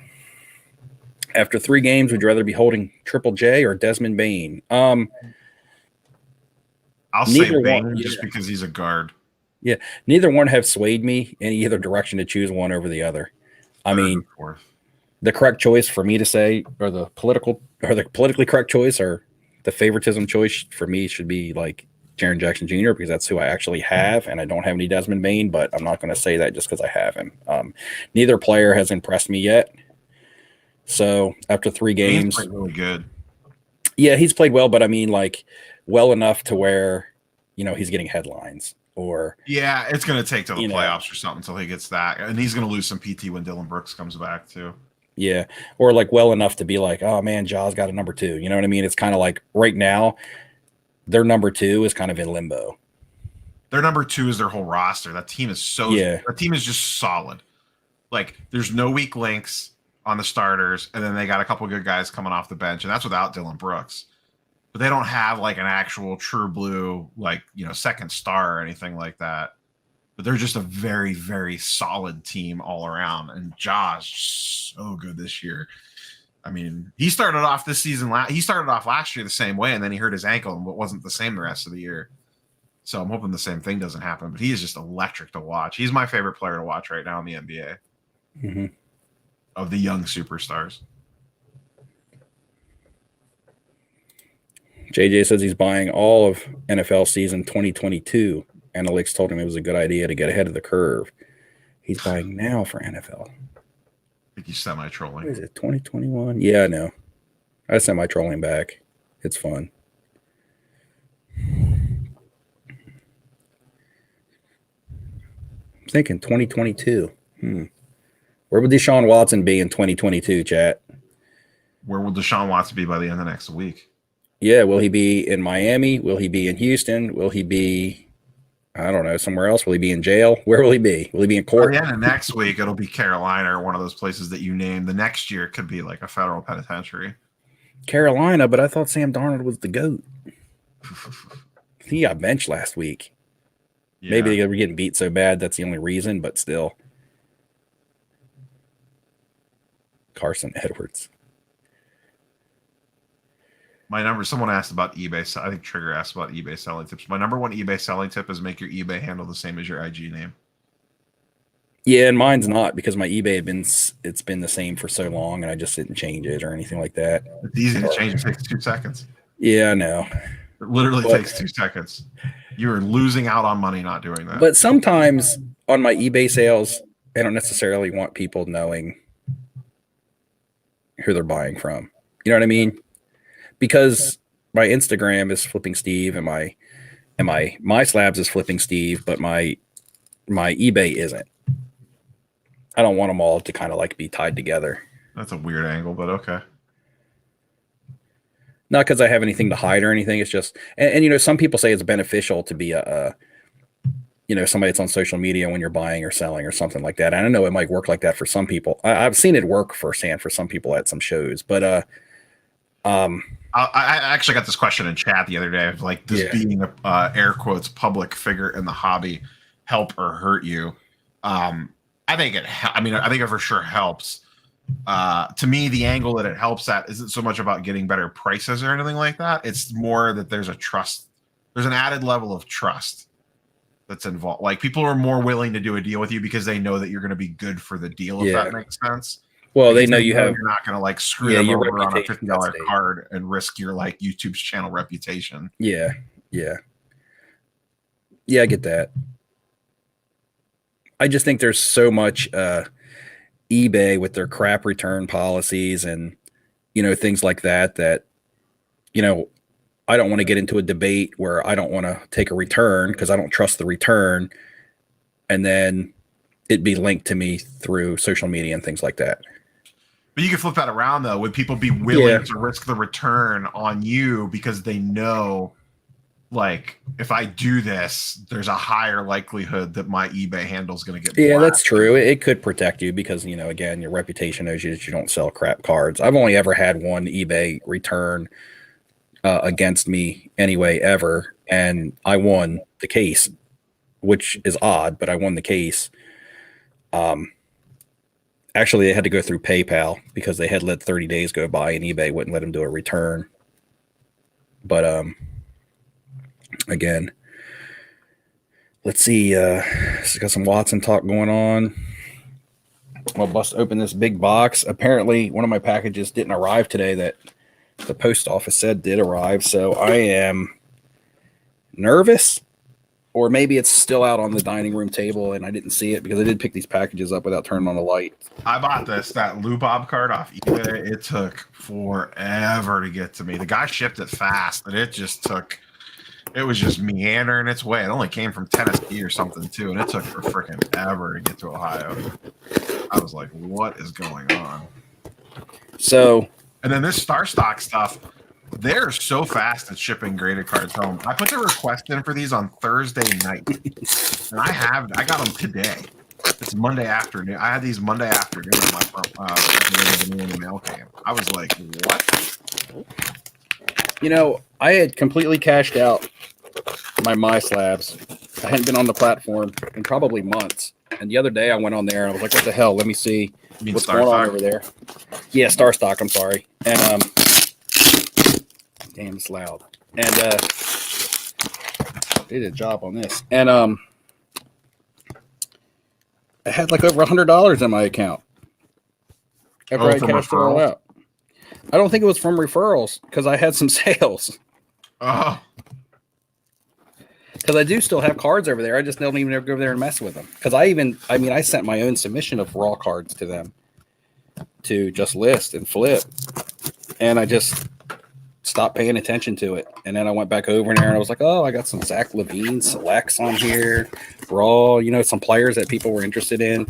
I had offers in on stuff. That, my prices were priced really high because I had them on there at the market peak and it hadn't been on since. But I had reasonable offers on stuff.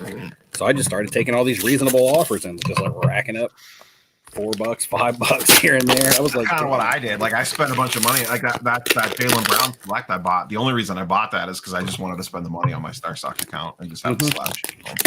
That's what I think I'm gonna do. I think I'm just gonna like run all those cheap cards up. Just take, nickel and dime those cheap cards up into one decent card. Doodad in chat asks, are there any Ohio shows this weekend? The Canton show is Saturday. There's one in Canton, Ohio on Saturday for sure. I don't know if the Columbus shows are this weekend. There's a Hilliard show that's every month. That's the other thing. There's like 2 other shows I could drive 2 hours to if I wanted to. There's a show in Hilliard every month, and there's one in Xenia, Ohio that's a 3-hour drive every month.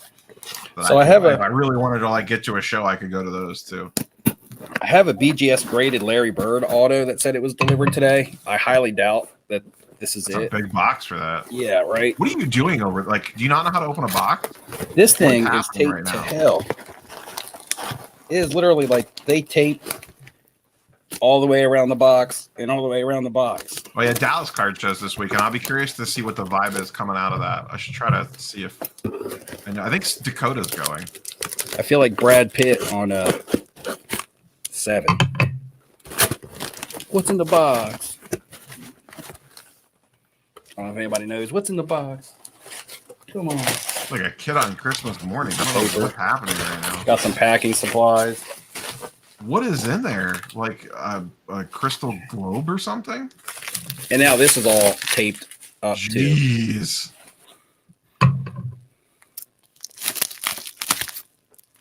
This is all the wait for just this stuff, and nobody else is even going to think it's full. Yeah, can you get like a nice knife? Can you like Amazon.com, like an Amazon referral program to get Steve like a decent box cutter? What do you got? Middle school scissors there? We spared no expense. We spare no expense here. Jesus. On this channel. Spare no expense. All right. Can we get Steve a Gerber? Here we go. 4 more big ass slabs for my music rock and roll collection. Those were graded ticket stubs for a second. This is going to be great. Let me see here. I got to make sure this eBay auction doesn't. I'm still in, but it's still an hour away. Apparently, Steve bought a Ming vase. Chat said lefty scissors. All right, what should I show first? Scissors over there. Don't run with those. Steve's got the run player scissors. All right, we'll start with this PSA 8. Trigger said, "Leave great feedback on packaging." PSA, yeah, right. Can anybody tell me who that is? You can't see the name up here. It's a PSA 8 1975 Panini sticker. That's a big sticker.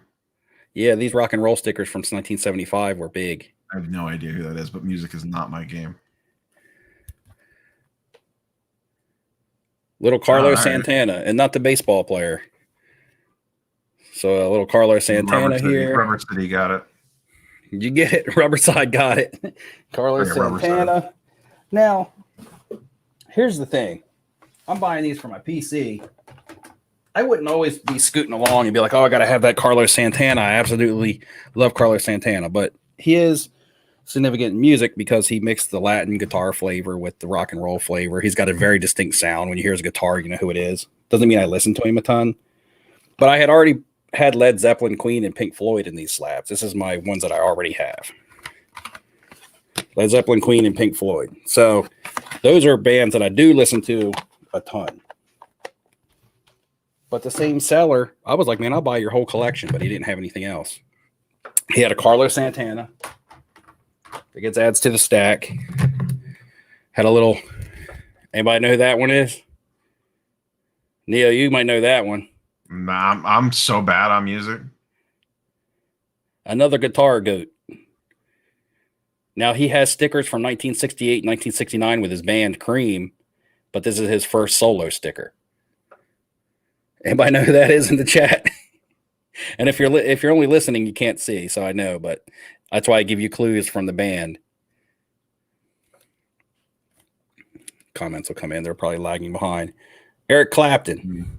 You've heard of Eric Clapton, right? Yeah, I know for sure, but I would never recognize any of these guys. Now, this Eric Clapton is graded in a 5. I paid $35 for it, though. Like, that's all. Man, it's awesome to add to my collection for $35. I'm going to get you back into some comic books. $35 for this iconic rock and roll guitar player already slabbed. You can't even find these stickers raw. That pop on that's like 4 with like only 1 higher. So even though the grades are low, they're not easy. Okay, I don't know how many people are going to know this one because this is the original band before the lead singer left. And then this is the hint. The lead singer left from this band, and then the drummer became the lead singer. And then the drummer had an awesome solo career, but he also plays with the band. So the 2 famous guys from this band, the real famous ones, are right here. He's the most famous. He's pretty famous. He doesn't look nothing like that anymore. He doesn't wear all that makeup and stuff. But yeah, it's Genesis. And that's Phil Collins. And that's Peter Gabriel. Yeah, it's Peter Gabriel that's the original 5. Then Peter Gabriel left because he was so different than everybody else. He had a nice 80s career, and Phil Collins became the man. Yeah. So this one's graded. This one's graded in an 8. That's like a super grade for one of these stickers.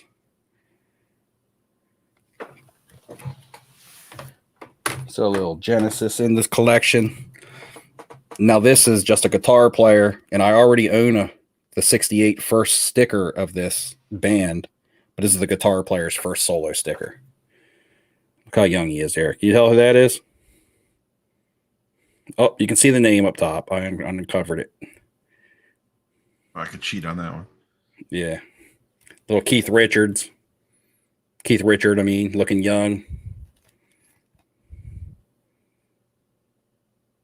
Did those go in like a sticker book or something, or were they just stickers that you just stuck like? I'm not sure because they were made by Panini, but only issued in Germany. So it's like that's the other thing, is that they're only issued in Germany. They were stickers. They're stuck in the sticker books or wherever people put them.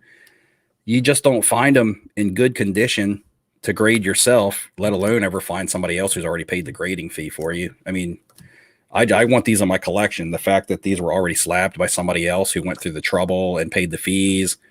Yeah, you can't beat that. Yeah, I just because I love that. So that's like a because I love this stuff. So like my collection's getting pretty big now for the rock and rolls. It's the Pearl Jam and the Eddie Vedder, and then these were all the Elton John, Jimi Hendrix, the Rolling Stones, Snoop Dogg. Nope. Also here, and I got the Nirvana in an 8.5. I just got Nirvana. I Nirvana. I was definitely had a Nirvana phase in high school. I just got the James Hetfield, Metallica, and Red Hot Chili Peppers tonight. That I got. The Cavs are actually blowing out the Nuggets in Denver. This is insane to me right now. And you saw that I got the 10 finally in the Soundgarden. So I got the 9. I got the 9, and I finally got a 10. This is a Pop 2. I own one for my personal collection. Gonna hold it, or are you gonna keep it? No, this was a gift. This was given to me. Oh, that's right. You got that at the National, didn't you? Yeah, this was given to me at the National by a follower named. His name's Donald, the show locator. He does card shows and things like that, and he tracked me down and gave this to me. And then I found the 10. Now, the 10 is awesome because the Pop's only 2 and I own one. These are not easy to get graded, and the 9 is special because it was given to me by a subscriber. So they both have a reason to be in my collection.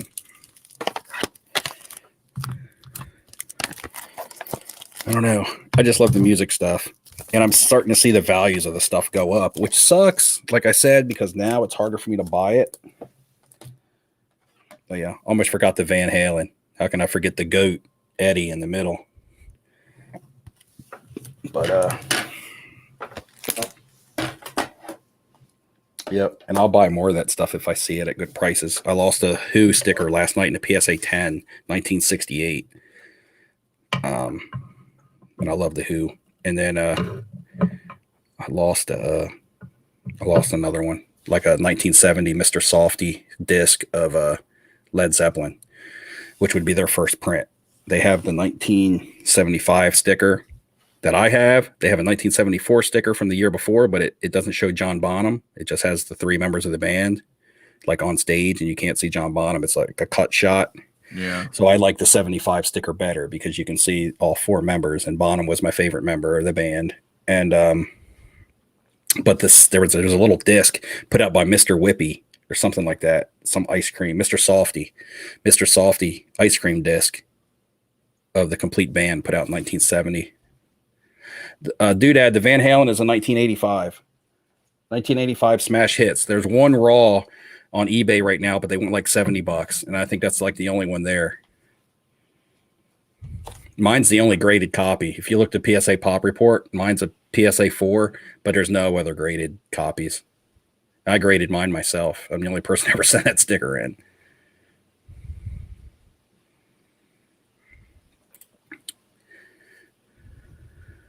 Adam says, do you live in Howard Johnson's? So when I was young, quick story, super quick. Howard Johnson's was a hotel, but I thought they were owned by the third baseman for the Mets when I was a kid. No, I don't live in a Howard Johnson. I have an orange walls in my basement for brown stuff. It was actually like that when we moved in, so I just left it because it worked out. All right, well, live stream's winding down. It has been over 2 hours. I still have an auction that goes off in 45 minutes. I got to clean up all this mail. I got to search and make sure my Larry Bird auto is not lost. Maybe it's be delivered tomorrow, or maybe it's out on the table. See, it says leave feedback on eBay, which means it's saying that it got delivered. It says delivered Monday, October 25th. Which at the moment seems like a false statement. Did that go to your P.O. box, or did that get delivered to the house? Should have got delivered to the house. I have so many packages. Maybe I don't. Maybe I skipped over it or left it out there. Because I wasn't expecting the Jaren Jackson Juniors. They still say not delivered. And this is I'm saving this for a video. This is an SGC return, 1 card, but it was a card that was sent to PSA first, and PSA refused to grade it. So I had to send it to SGC. So imagine the journey and the length of time it's taken this card to come back. It's gone through PSA. You know what the grade is? Did you look? Yeah, I know what it is because I sent it through a subber. Gotcha. So I sent in a soccer Sunday League Investors. I sent in a soccer submission with them a while back, and that's when I got back to Bobby Charlton and things like that, and the Maradona that I already sold. And they sent this back with that order saying that they don't grade it. So then they were like, do you want us to ship it to SGC? Because we do SGC submissions as well. And I was like, yeah, what other option do I have? So yeah, that's easy.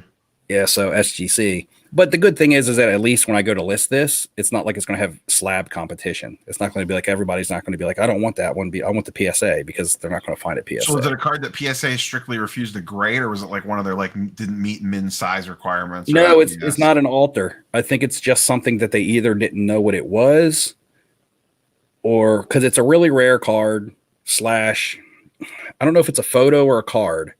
It's listed on eBay as a sticker, but it's not even a sticker. But that's because back then the stickers were put on with adhesive. They didn't really have sticker backs. You had little glue and you would glue them into the sticker book. So it's listed as a card / sticker on eBay. So not really 100% sure what it is. I think it's only issued in Valenzuela. It's a soccer player, so it's the Valenzuelan edition. So it makes it super hard to get. And it's you know what? Let's open it. For people who's hung out to the live stream this long, you guys are gonna get to see it before I put it out on a video. I'm gonna sneak out of here as soon as I see this. Yeah, it's a soccer card. So if you don't like soccer, you probably won't get excited by it. It is one of the GOATs, probably one of the top 10 players ever. He's popular anyway, definitely popular. You'll know the name. He's retired. He's from Brazil. It's not Pele. There's a Pele. No, it's not Pele. And the grade I got on it is actually a really good grade for this item. It's actually a really good grade for this item. It's not Maradona. Maradona is from Argentina. This is Brazil. It's a 2002, so it's not super old, but it is this player's first World Cup season. So it's his first World Cup sticker. I'm going to take it out because there's a little bit of residue on the bag. It's Ronaldinho. So Ronaldinho. The SGC slab too. Yeah, Ronaldinho and a 7. This thing is a tough grade. A 7 for this is, well, there's probably not even many of them out there graded, but a 7 in this, even the Sunday League investor guys were like, man, that's freaking awesome. So, but see, the back is like, there's no back, so you can't really tell what it is unless you really research it up. But it is it's called Rayuca. It's all written in Spanish. It's because it's from Valenzuela. Campeonato Mundial football. But is that like a PC pickup for you, or is that going to be like a, no? I'll sell this. No, I'm going to sell this. How do you even sell something like? I mean, like obviously, but like, yeah, soccer, or like, how do you even set a comp on that? I'll probably just set a price on it and just wait till the right person sees it. It's the kind of card the right person's going to have to see. I have a lot of rare old soccer, and to be honest, I don't do PWCC, but that stuff used to sell best through PWCC because they knew how to price it. Old soccer you don't see, much less than every other sport. Like I have this old Johan Cruyff card I'd love to sell, but I'm scared I'm going to sell it for $200, and next thing you know, it's going to be $1,000 on the next one. You know what I mean? Because they come along so few and far between that I would just like to set a price on it and let somebody buy it. Throw it up high and see what offers even come in on it to give you an idea of what people are valuing it at. Yeah. The Maradona sticker I got back was a 1982. It was the year that Argentina won the World Cup. So it was a World Cup victory sticker for him. So in soccer, stuff holds a different significance. Like it's not just all about rookie cards. It's you do have the rookie, but then you do have their first World Cup appearance. If they win a title, that sticker holds significance. Like if it was a year that they won the World Cup, even if it's like 10 years into their career. Like 2010 Iniesta stuff from Spain holds like a lot of value because Spain, I believe, won the World Cup that year. But and I believe Brazil won in 2002. Plus, this was Ronaldinho's first year. So this is not a rookie, but it's like his second year and his first World Cup. So this would be a good. This would be a piece that somebody will hunt for their PC. Not necessarily, hey, I want to buy that and flip it. Interesting. Does chat have any last minutes? I got to sneak out of here. Yeah, I'm going to roll out too. It's pushing time. I got a lot of cleaning up to do. Like I said once, I got to get a video out. Anyway, it's been good catching up. We chat every day pretty much anyway, but we hadn't really talked. As the kids say. Yeah. And I got to figure out what I'm going to do with this beard. All right, guys, we're going to go ahead and head out. Thanks for joining us. It's been fun. And look for some videos this week, probably from Neo tomorrow morning, right? Yeah, mail day video tomorrow. Mail day video tomorrow. And from me sometime, I don't know, tomorrow, Wednesday, Thursday, who knows? I'll flip a coin. And then, see you guys next time. Thanks for hanging out. Peace.